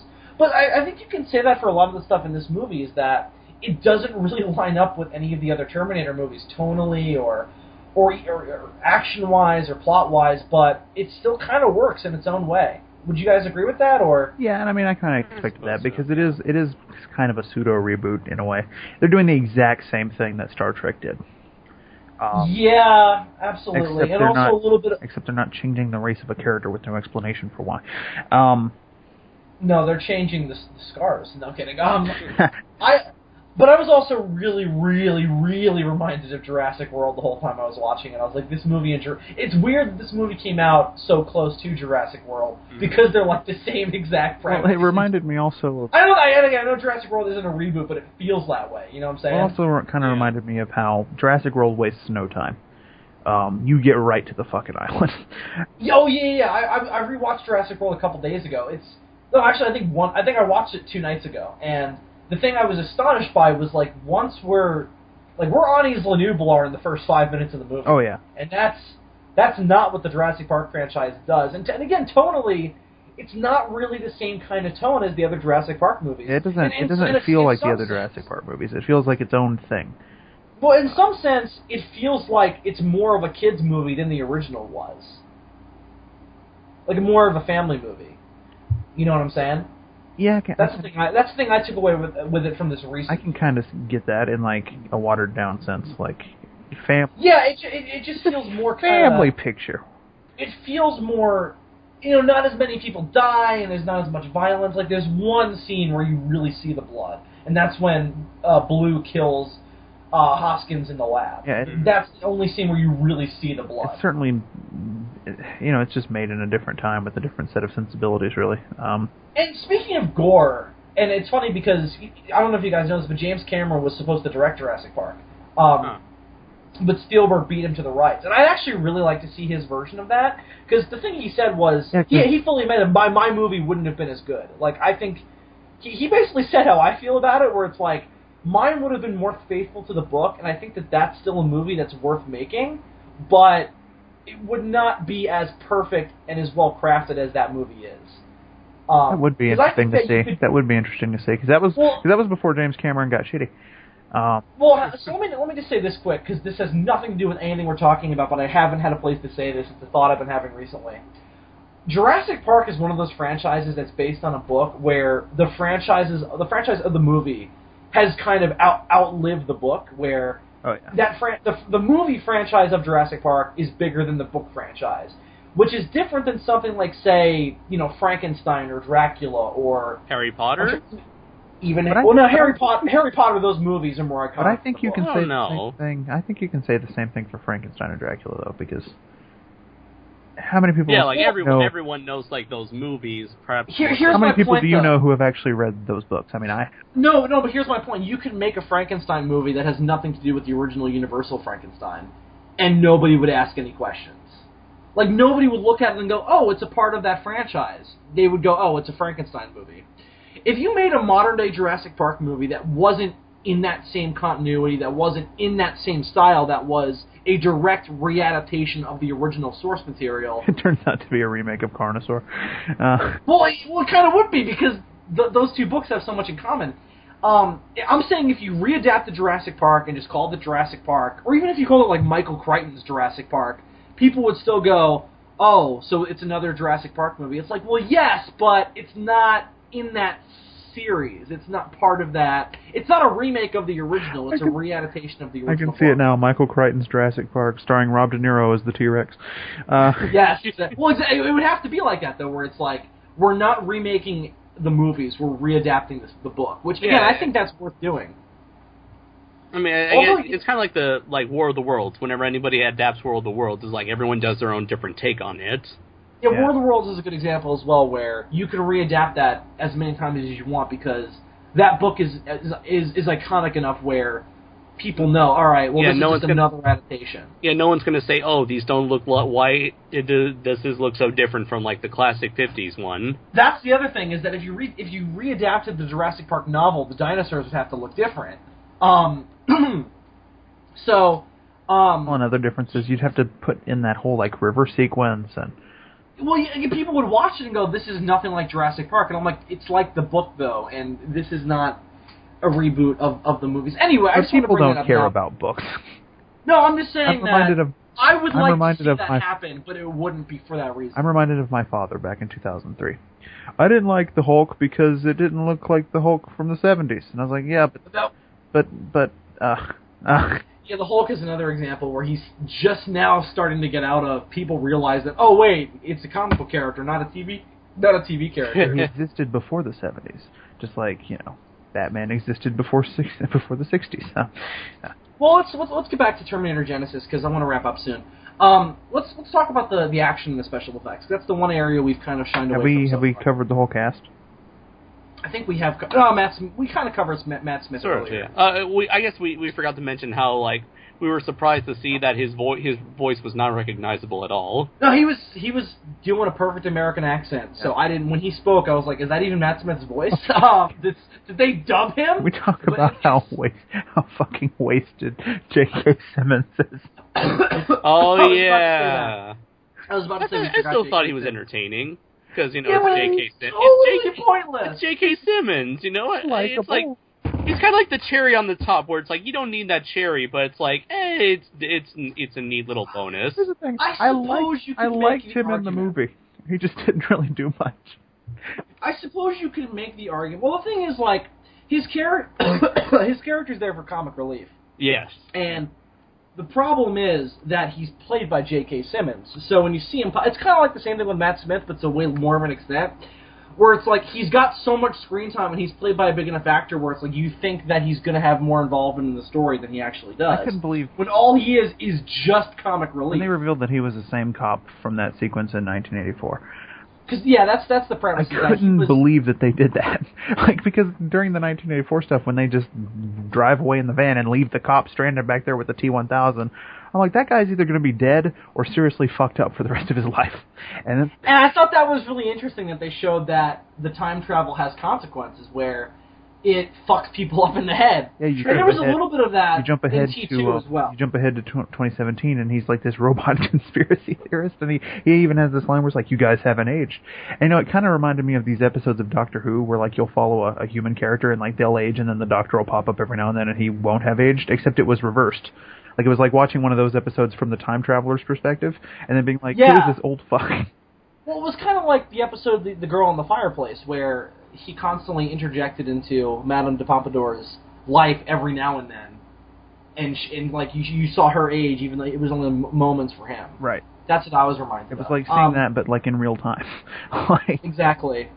But yeah, again, I thought he was funny, he was entertaining, but I'm just like, his character was totally superfluous. Didn't he like help him escape or something? That was it, and that was the joke that my friend Kyle made. He was like, if you go see Terminator Genisys, just go into it realizing that J.K. Simmons' only purpose in the movie is to undo handcuffs, and I'm like, that's so true. I thought the premise behind his character was good. I just thought that the actual, like, how much screen time he got was pointless. Like, wouldn't it, ignoring the fact that he was played by J.K. Simmons, wouldn't it have made more sense if they would have gotten arrested in 2017, been handcuffed, and one of the cops who comes in to interrogate them would have been, I remember you guys, I'll help you out, I know you guys are telling the truth.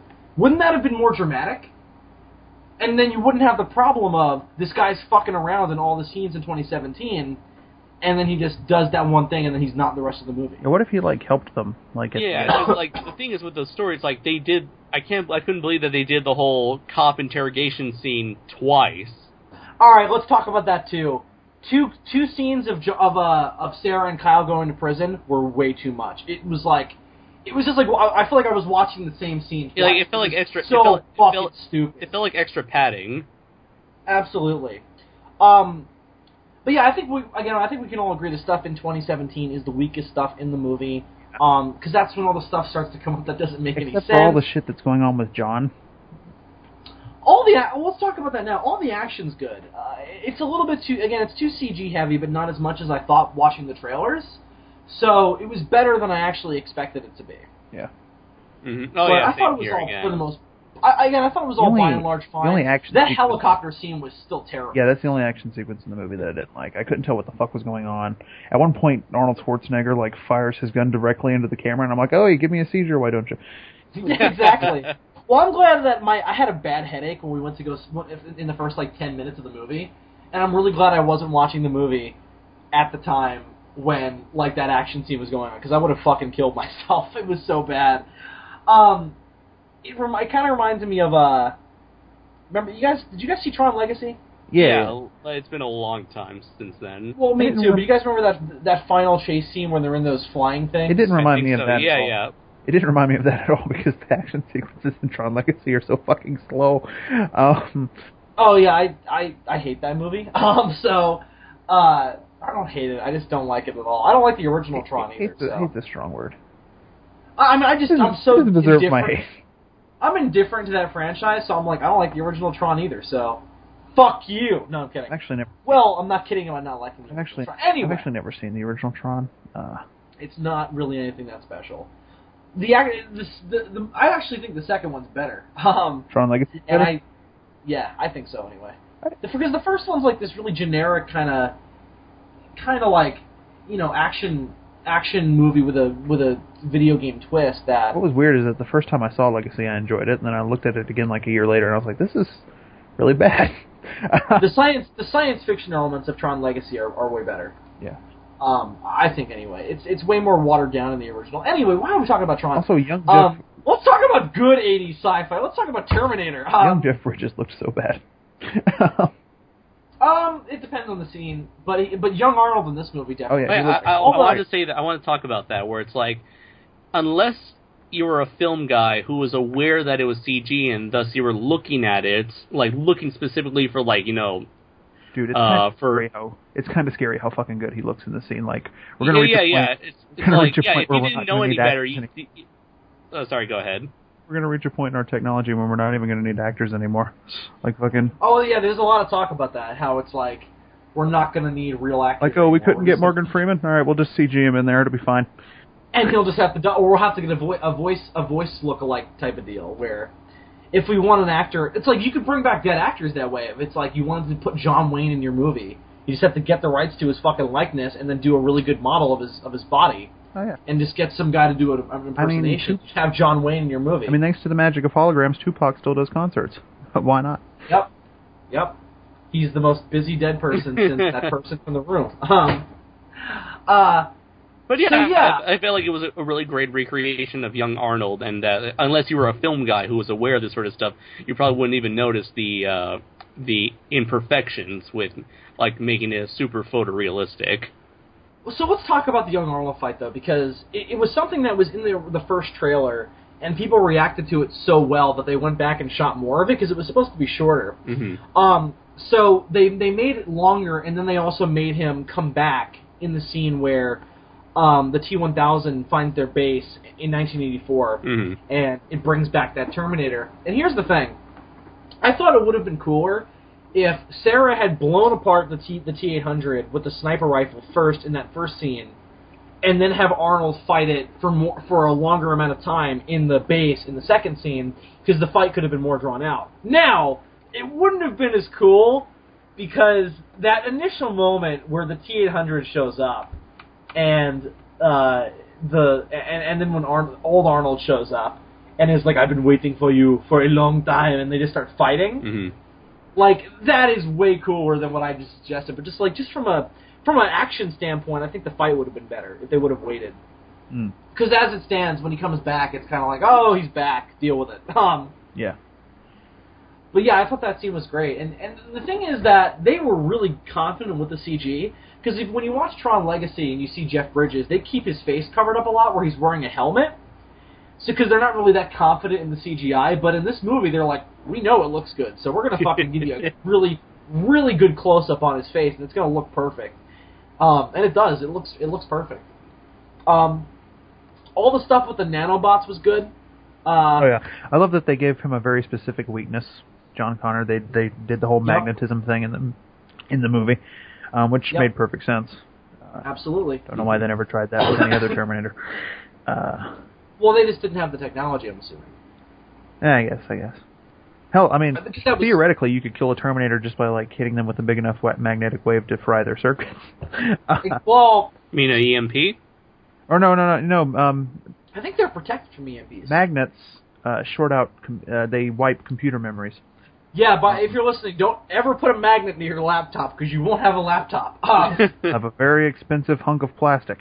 Didn't they do that in Breaking Bad, where they drove up that van to the side of the because to erase the tapes of evidence. To erase fucking Frayn's computer. Yeah, because that's the episode where Jesse's like, "Fuck yeah, science." Yeah. When they do the test run, that was great. I fucking love that scene. Because you see all the shit in the evidence lockup just fucking go. That was fucking great. Fucking science. Fucking bubbles. Fucking magnets. How do they work? I don't know, man. Is there any other action scenes that you guys wanted to bring up specifically? I also like the battle scene in the future towards the beginning. We finally get the ray guns back. I missed the ray guns in Salvation. Yes, it was my nice to have them back. Plasma rifles in a 40-watt range. What range? Yes. So that weapon that Matt Smith has, like in the images, that he never uses in the fucking movie, does he? Because you don't really see him in his Terminator form in the beginning, because it's like he's in the background, and then he fucking infects John Connor, and then he's just a hologram for the rest of the movie, and he looks like Dr. Manhattan. I mean, he has that one little... As a hologram. He has that one dialogue scene with John Connor where he's like, I am Skynet, and he's like, we killed Skynet, and he's like, you killed an army of slaves. Right, exactly. But you don't see the actual Terminator stuff, though. No, you don't see what he looks like under that human face that he uses. Which I wish we kind of did. I'm assuming he looks pretty much like John Connor did whenever he went into his full-on robot. Or maybe there's nothing. Maybe he's just made up of nanobots. He might not even be anything. Yeah, it's true. His true form would just be a swarm of tiny robots. All right, well, we're really far in, so I think we're going to wrap up, because I don't really think I have anything else to say. Is there anything else really specific that you guys want to bring up that we didn't cover? Whoever this guy is, apparently he's like a big actor in South Korea, and I've seen him in fucking the G.I. Joe movies, so that's something. Big South Korean actor. Okay, you're going to have to point him out to me, because I don't remember there being a South Korean actor in the movie. The guy who played the T-1000. T-1000 in this movie. He did. Oh, that's a special effect we didn't talk about. What did you guys think of the T-1000? He looked fine. He looked great, and I thought the actor did a good job sort of recapturing his performance felt very similar to what Robert Patrick. He had the Muppet run. He did the Muppet run. Yeah, he recreated the feeling of like the performance that Robert Patrick gave in T2 pretty admirably. And he also had the cop thing, of course. He was dressed up like a cop. Yeah. All T-1000s do that automatically, where they just turn into cops. No. Like, hey, is Arnold going to do that in the next one, where he just like fucking puts on a cop uniform? No. See, it's explained. It's explained in both instances. In T2, the T-1000 killed the cop and took the cop clothes and then got in the cop car so that he could use the little onboard cop computer to look for John Connor. In this version, he became a cop because he knew that Kyle Reese was going to be popping up in that alleyway. Because he was very specifically there to kill him, obviously, because he had that line where it's like, "This is the day when you arrive," and Kyle's like, "What?" Well, he was also there to kill Sarah Connor. Yeah. But yeah. Yeah. Because that's what that T-1000 was. But yeah, no, I know what you're saying though. I love that shot where he and this was in the trailer where he throws part of his body up in the air and then it turns into a spear and he catches it and throws it. That was one of the few things that the T-1000 in this movie did that I thought was more impressive than any of the effects in the original. Because that was the thing that everybody said was this just shows you how CGI has kind of not progressed in this time, because the CG effects in this look about as good as they did in T2. And I don't think that's I don't think that's true. I think they made the T-1000... No, I don't think so. I think they made the T-1000 look just like it did in the old movie on purpose, because then you look at John Connor in this movie, and they couldn't have done that in 90, whatever. Well, that's the thing. That's why I'm saying that those people are wrong, because the thing... I agree that more practical effects would have been nice, but... You know that... The thing about that original T2 CG is that it's not very flexible. It does very specific things, and that's it. Yeah. You can't do the shit that he's doing in this movie where it's he jumps on a car and then does a backflip and then turns back into a dude. Yeah, exactly. You couldn't do that in 1992. You had that moment where he poured himself through that helicopter window in 92, and then looks over at the guy and goes, "Get out!" And the guy's like, "Okay," and he jumps out, and I'm like, "Isn't he gonna die?" Break his... Well, I mean, he's a Terminator though, so why would he care? That's true. I guess the question is, why would he agree? It's all right, I'll kill myself. That's cool. I mean, it's not as easy as when Arnold's was get out of this truck, and the guy's like, okay. This time it's he's in a fucking helicopter. Anyway, also there was a moment in this movie though where Arnold bounces on the ground and then hits his head into the cop car. That looked way better in the movie than it did in the trailers for me. Yeah, it did. Because when I saw that in the trailer, I was like, oh god, this movie's going to be terrible. And then I saw it in the movie, I was like, oh, that actually looks pretty good. There was also a great callback with the T-1000. I'm such a huge T2 fan that anytime a T-1000 is on screen, I have to like it anyway. But you remember in T2 when John grabs that piece of the T-1000 that was still in the car and he throws it on the road and then it melts back and it fuses with Robert Patrick's foot. Yep. They did a scene sort of similar to that in this movie where I think it was it Reese or Sarah? One of them finds a piece of the T-1000 still attached to the van and he throws it on the road. Oh, Reese does it, yeah. And this time the T-1000 drives by in his car, sticks his hand out on the ground and reabsorbs it that way. And I was like, see, that would have been harder to do in 92. Yeah. Yeah, I definitely think that the CGI is objectively better than it was in 92. I think people who say that are kind of wrong. I mean, it's certainly more impressive in 92 because there was nothing like that at the time, and when you realize what year that movie came out, it looks more impressive. But looking at it compared to this movie, it still looks fucking great today.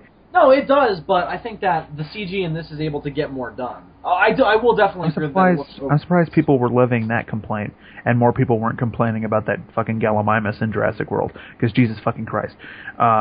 Yeah, but people were complaining about the CG in Jurassic World as well. Yeah, they were, but I don't think people were easy on either of them. I think the complaint you just had, where they were like, "Oh, it doesn't even look as good as it did the first time," I think that's more of an issue with Jurassic World than it is with this movie. No, I completely agree.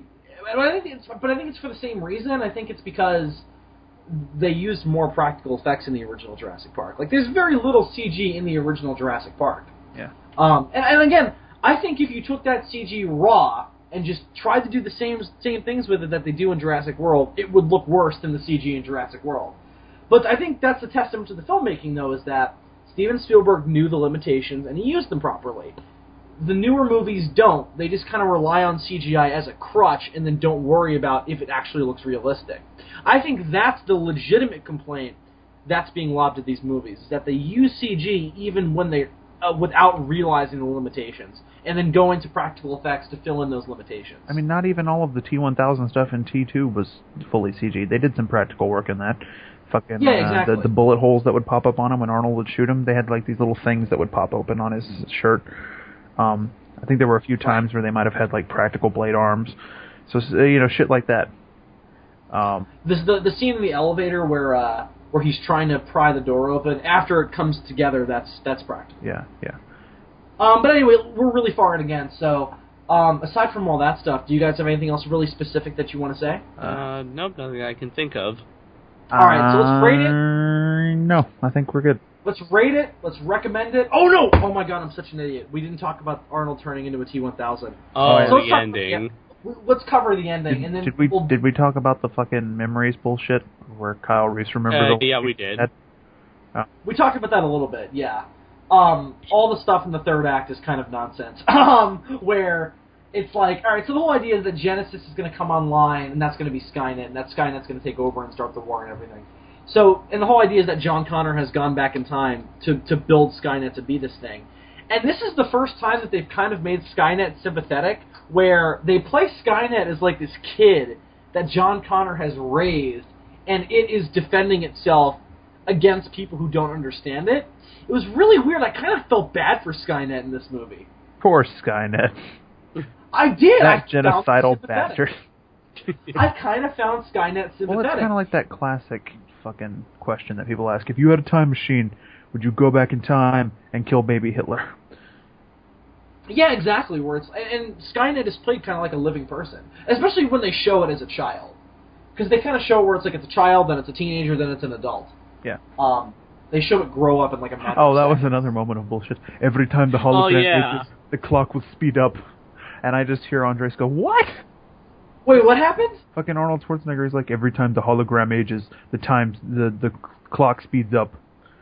Oh, why? Yeah. Why did that? What Dylan said after we got out of the movie was most likely a visual reference to help the audience get a sense of like I think the idea was like that a race against time sort of deal.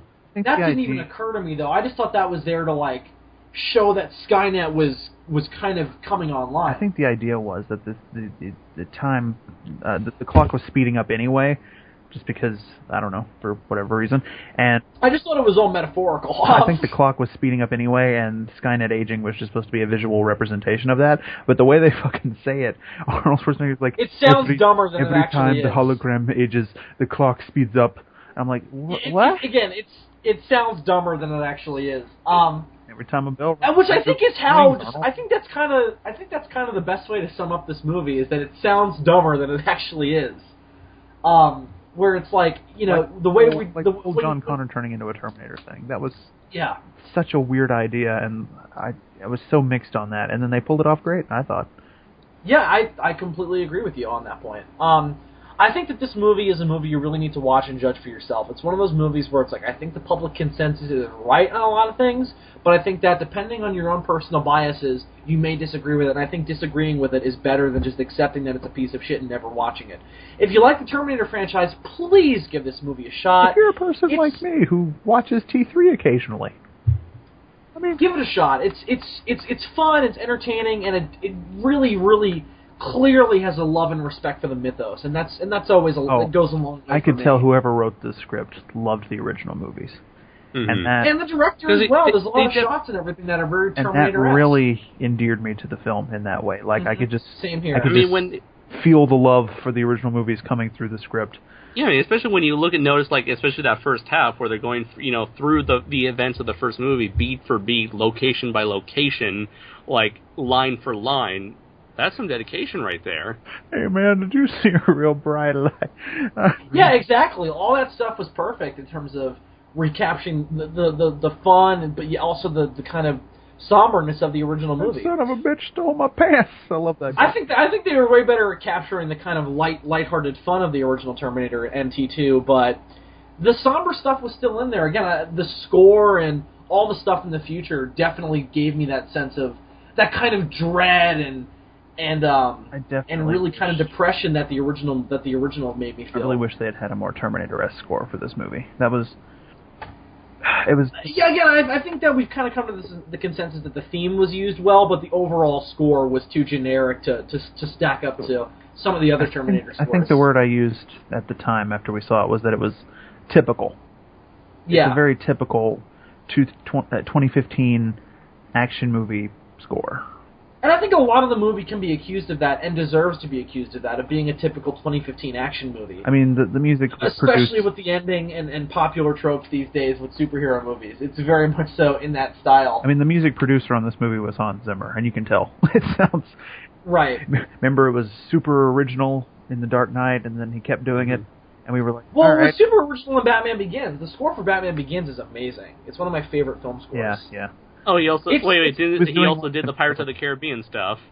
Yeah, Pirates of the Caribbean is great. Dun, dun, dun, dun, dun, dun, dun. You know, I didn't know that was stuff. him. See, that's really interesting, because that feels a lot more like classical movie score to me than this other stuff that he's done. I think but all the drums and everything, it's pretty Hans Zimmer. I think he started off doing Inception and then kept doing Inception from there on out. Yeah, the Dark Knight trilogy and Inception are the things that kind of killed. I will give him credit for the Man of Steel score. I like that one. I really like the Man of Steel score. Yeah, I'm with you. No idea that was... Because that Pirates of the Caribbean, that sounds like something that, John Williams or John Barry might have written. So that's interesting that that's the same guy. I never knew that. I'm going to check right now just to be sure. I kind of feel the way about The Amazing Spider-Man 2. Again, I think he gets way too much work these days, though. Like, The Amazing Spider-Man 2, I was like, is he really going to do every single superhero movie now, even if it's not Warner Brothers or Marvel or the Marvel Cinematic? Danny Elfman is guilty of it, too. Motherfucker did the score for Salvation. Salvation as well. He also did that was the score Danny for Elfman? That was Danny Elfman, and it was... He also did I should have known it had Helena Bonham Carter in it. Yeah, exactly. It also had... He also did the score for Age of Ultron, which I really liked. I really liked the score. That was Danny Elfman? Yep. Well, Hans Zimmer did do Pirates. Yeah, I knew that for a fact. No, I was just confirming it for Dylan. Oh, okay. All right, well, listen. So let me just cover the stupidity of Arnold becoming a T-1000 because it's my biggest complaint. They set it up too, and I didn't realize they were setting it up. I thought they were. Me neither. I thought they were just explaining something that I had always wondered about it from T2. Like, how the fuck do you program a hunk of metal? How do you build it? You just got to throw in a microchip, and it'll form around it, and you've got a T-1000. And I'm like, perfect. Okay, let's move. I did think it was really stupid that they were building all of the classic Terminator stuff in one room, where it was like you had a pool of fucking of the liquid metal around the fucking time machine, and they were building them. Like, what if somebody fucking fell in? Yeah, that's really asinine. I guess they were just hoping that no one would fall in, and also, but not even that. What if like something like they're fucking around with time, and all this energy's getting kicked around? Like, what if like it reacted badly with the liquid metal? Even the R&D department. The explosion would be so bad. Even the R&D department from T3 made more sense because like the HKs and the T1s, they were like in separate hangars, different rooms. They were separated. Well, it was a whole fucking military base. And it was like one building. It's like this big room. They're building everything in it. Exactly. So let's get to it. So Arnold fights John, gets his ass kicked, is about to die, and right before he shuts down, is thrown into a pool of liquid metal. Into the pool of the liquid metal, and comes back at the very end and saves John and Sarah. And saves Kyle and Sarah. I keep confusing Kyle Reese with John Connor. I've been doing that too, yeah. Just because I'm so used to John and Sarah being the ones we're following, it's rare that it's Kyle and Sarah, because it's only in the first movie. But he saves Kyle and Sarah, and we realize that he's become a T-1000, and now he's like in this mix of like, he's got the programming of a T-800, but the body of a T-1000, so now he's got superpowers on top of everything else. And now he can be like a superhero, saving the world from Skynet. I wonder if the bits of his endoskeleton that fell into the liquid metal pool are still in there. I think they are. Because if so, he's more like what the TX was, really. Absolutely. Yeah. The other thing is he's still old, so clearly he's kind. Unless he just likes that, I guess. And maybe he just kept that looking that way for Sarah. Maybe, but he didn't look like that when he first met up with Sarah. He only looked like that. But then again, do you think that for the sequel they would really want to spend enough money to keep Arnold looking young? But I don't think they're even going to make another one. If they were hypothetically, I think he would have kept the old appearance just because if not, it would be really fucking weird for Sarah. Like, what if you woke up tomorrow and your fucking parents looked the way they did when you were born? Yeah, but she's already traveled in time. So it's already weird for her. Yeah, she's technically not used to the old Arnold. She's already experienced the weirdness, though. Why do it again? Yeah, but she's already like, oh shit, he's not dead. Like, I think that's a really weird way to explain that. Here's the thing. I just think that the sequel... Here's a good way to explain it. The actor is fucking old. I know! He's over the hill, Bill. Here's the thing. I think the sequel baiting in this movie is absolutely fucking atrocious. Because, A, I don't want another one. Right, it ended perfectly. It ended perfectly. I liked this one a lot. It's kind of like Jurassic World. I know they're going to make another one, but I have no interest in it because, like, this is all I needed. I feel like here's what I think. They make him older than he actually is in the movie because he's way older than he looks in like the Expendables movies. That's only been a few years. Yeah, but they've got like makeup and shit on him in those to make him look a little bit more presentable. Yeah, they didn't care in this one. Yeah.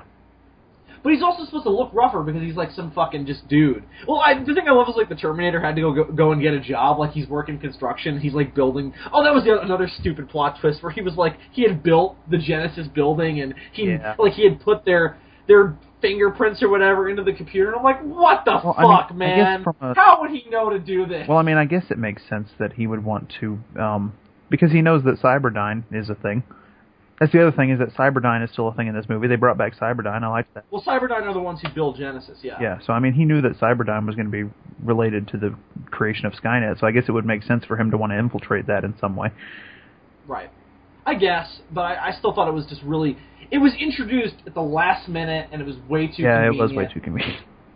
So I was like, this is like really bad action. If you need them to get through a door, just fucking blow it up. That's what they did in T2. They just blew up the doors. Just blow them up. So I really liked the relationship between Sarah and the T-800. Yeah. So when they kill him off, and it's really sad and emotional, and it's kind of the end of the Terminator. Yeah, like we think Skynet's dead. We think John Connor is dead. The time machine's destroyed. Skynet's about to be blown up, and now the T-800 is dead. It's perfect. It's just like T2. Everything is destroyed. We can now go on and live a happy life. But they're like, nope. We need sequel baiting. So let's bring him back as a T-1000. Let's have a stinger at the end credits to show that Skynet's still alive, and pray that this movie makes money so that we can have sequels. Yeah. It was kind of. I really hate that. It was kind of unnecessary. Even if it was unnecessary, it was counterintuitive to the drama. I felt a little bit cheated. It was dumb. Yeah. But you had one job. No. No, but anyway, so let's wrap this up, and then we'll do a little bit of like where we think this franchise can go, if anywhere. I don't think it should go anywhere, but anyway, recommendations and ratings. What do you guys think? Let's see. I want to give this a solid 3 out of 5. Where it's like it was a decent time.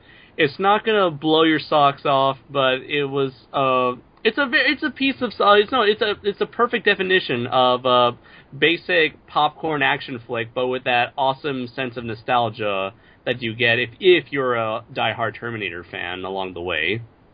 Dylan? I'm probably going to give it the same rating, a 3 out of 5. Yeah, I mean, I liked it more than T3 and Terminator Salvation. It's now my third favorite Terminator movie. I don't understand the hate. I don't get it. But it's also the third worst. It is also the third worst. That is one way. We made that observation that last week. I'm so proud of myself for coming up with that.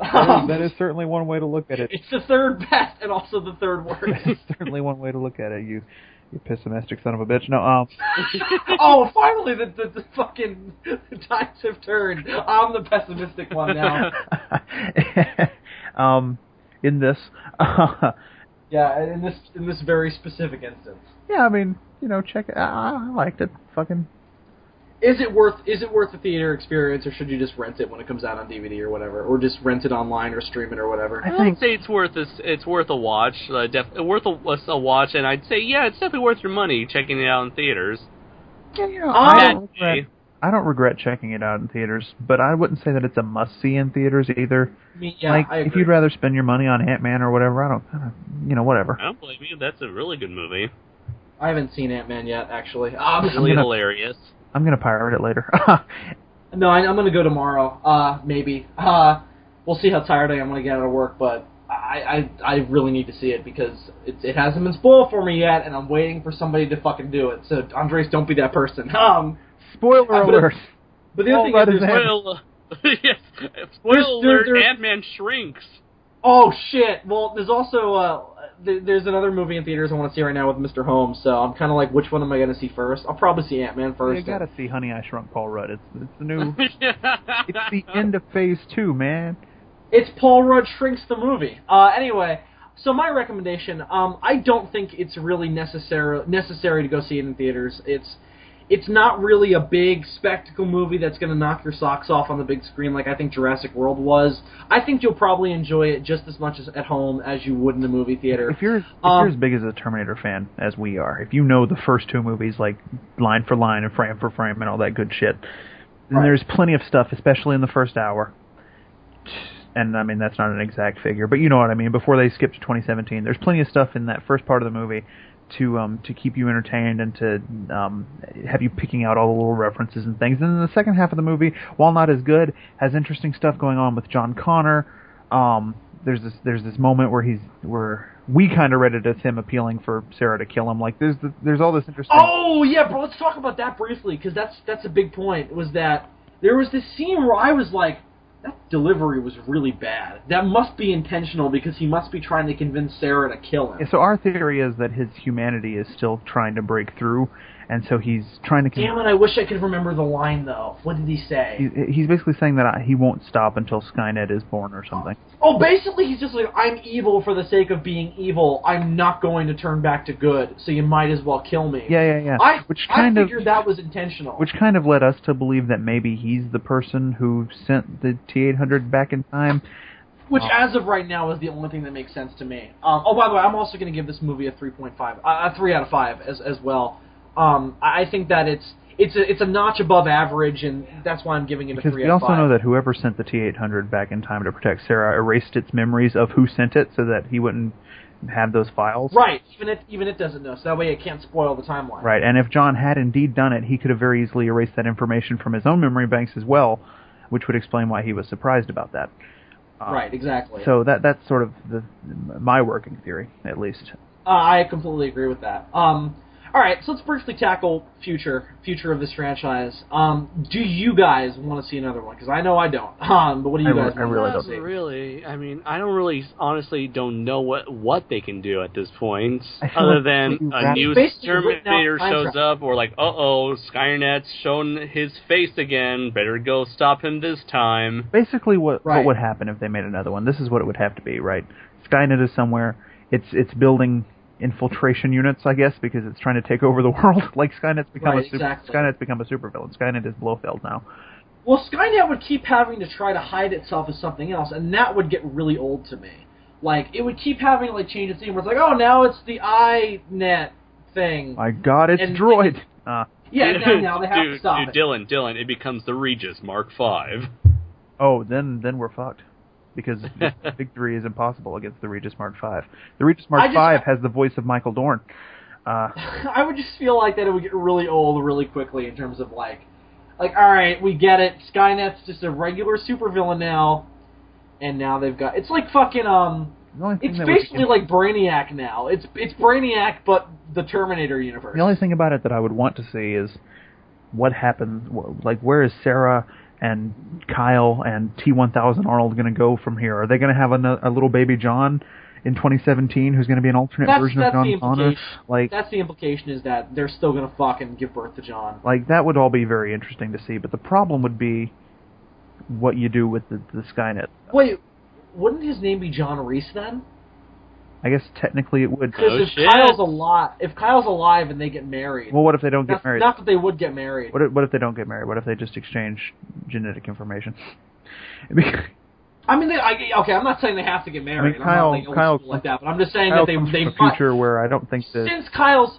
Oh, but you know what? They might both change their names, though, because Sarah's out of time, Kyle's out of time, and there's also another Kyle Reese in that timeline. That's true. What if they have a kid and it's not even John?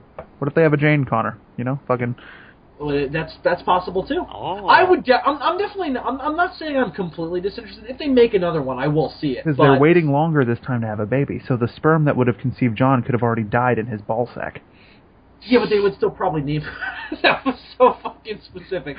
But they would still probably name it John, because they're like, well, it's a male son of ours. We should probably name it John Connor. Unless they didn't want to remind themselves of all that bad shit that happened with the last John Connor, And then they but I would say that we'll call him Jeff Connor. But I would say from a marketing standpoint that if they gave them a kid and it wasn't named John Connor, it would be really stupid. But also, it might be interesting to see how John Connor would be raised by Kyle Reese as his legit father. That might be interesting. So I'm not saying there's nothing interesting that can be done with this franchise now. I'm just saying lucky that they can conceive after all this time travel. That shit's got to give you cancer or something. We can't even build a cell phone without giving ourselves cancer. Time travel? Are you serious? Well, we'll see about that. We're the generation that they're testing that on, so we'll see what happens when we all get old. But yeah, I don't know. I think that there's stuff to do, but not stuff that's immediately making me go, oh my god, I need to see another one. It's like, I could live with or without that. I'm just gonna. That's kind of how I feel. I could have lived without this movie, to be honest. When I get the DVD or Blu-ray or whatever I buy, I'm just gonna fucking cut it off before the end credits sequence and pretend it didn't happen. Because the other thing is that everybody was saying this before this movie came out. It doesn't matter if this movie is bad because Terminator is a dead franchise anyway. It's kind of the same thing with Jurassic World, where it was like, even if this movie sucks, Jurassic Park has been a dead franchise for like 12 years, so who cares? Right. They're taking a shot on something that, if it sinks, then they don't care. But if it swims, hey, good. Fucking funny. I mean, Jurassic World is now the 5th highest grossing movie of all time, so obviously Universal was happy that they made that investment. But this movie, I'm sure Paramount is like, whatever, we tried. I mean, God knows the people behind this movie and Arnold Schwarzenegger himself. They've been trying to pitch this movie from studio to studio for I think 4 years before they finally made Genisys. So wait a second, who owns the rights to Terminator then? Because it's obviously not James Cameron. He hasn't had any involvement with the T2. Didn't Warner Brothers made Salvation and then they dropped it after Salvation bombed Fox is the original studio that released Terminator. They had the rights for years. That's why we had Alien and Predator crossovers with Terminator in the comics, because they all own that. And that's why Dark Horse did the Terminator comics for so long. I don't know who is publishing the Terminator comics now. It might still be Dark Horse. I'm not sure. Didn't Universal own it at some point? Because I always saw Terminator stuff at Universal Studios. It's a shame I'm assuming they leased that out. This franchise didn't have to die. It died because they kept making shitty sequels.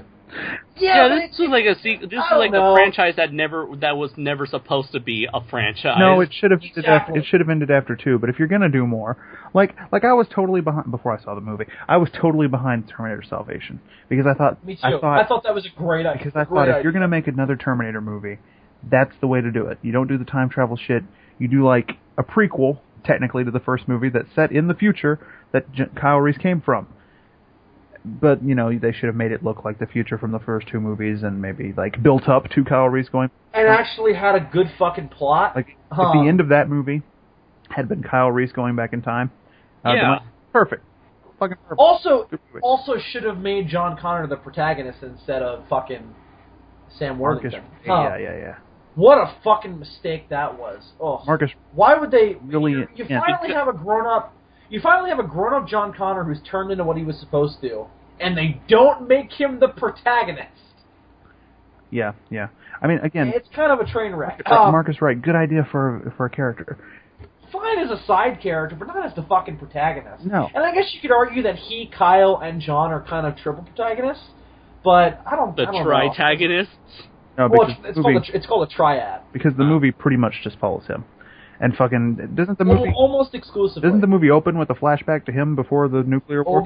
Opens with him getting executed and selling his body to Cyberdyne, and then it cuts to the future. So there's one scene where John is kind of our protagonist. Yeah. Where he raids that Skynet base. Where he bravely fights the Terminators and yells at the lighting director.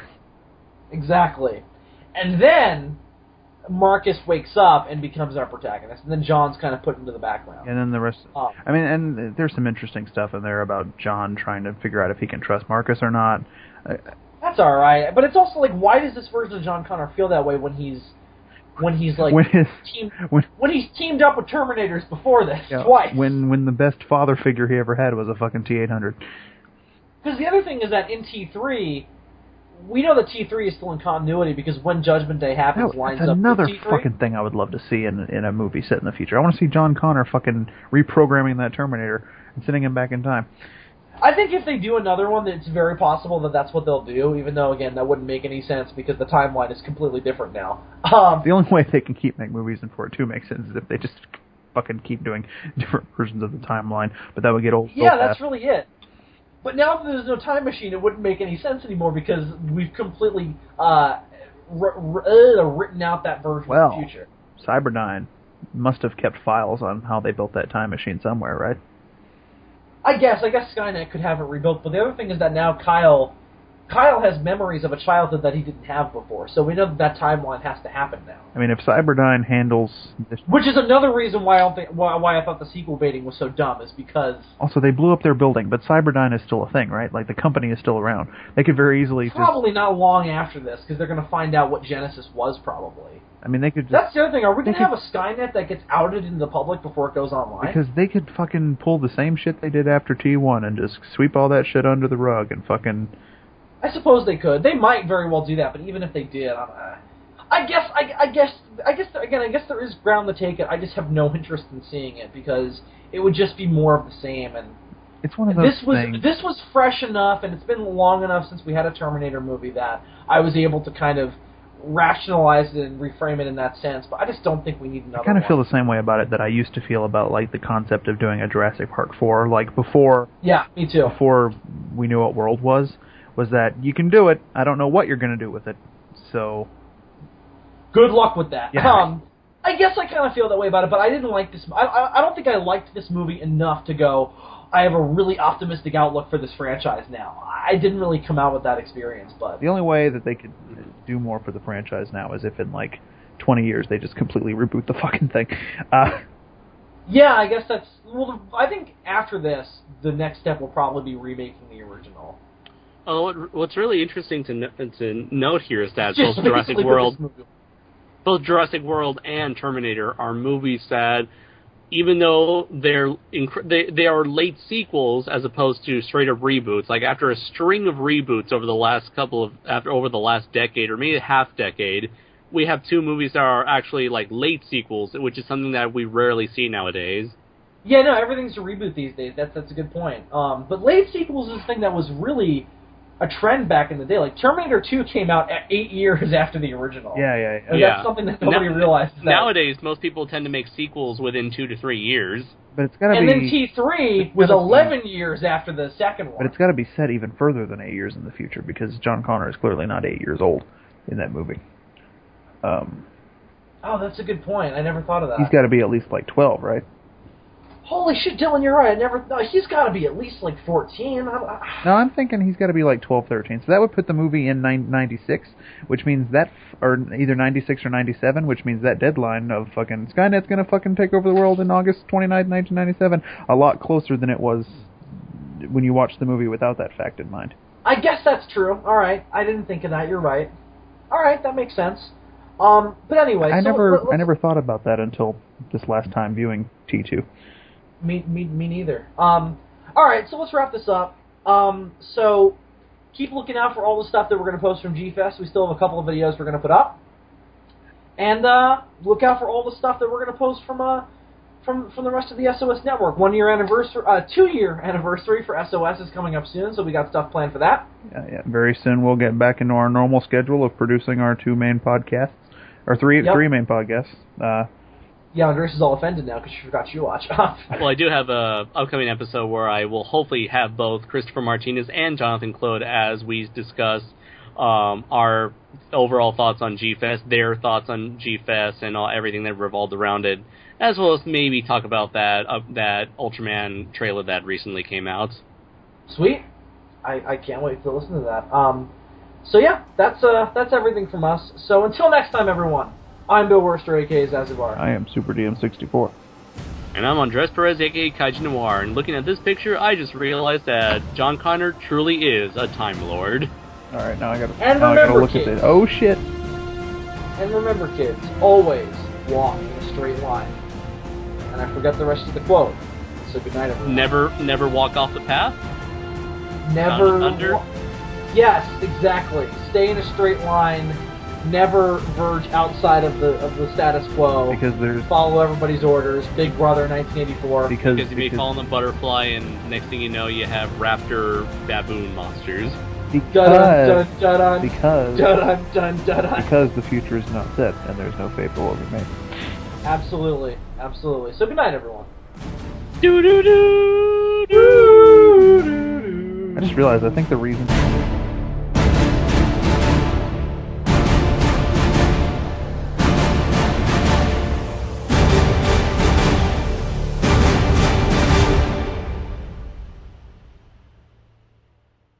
Genisys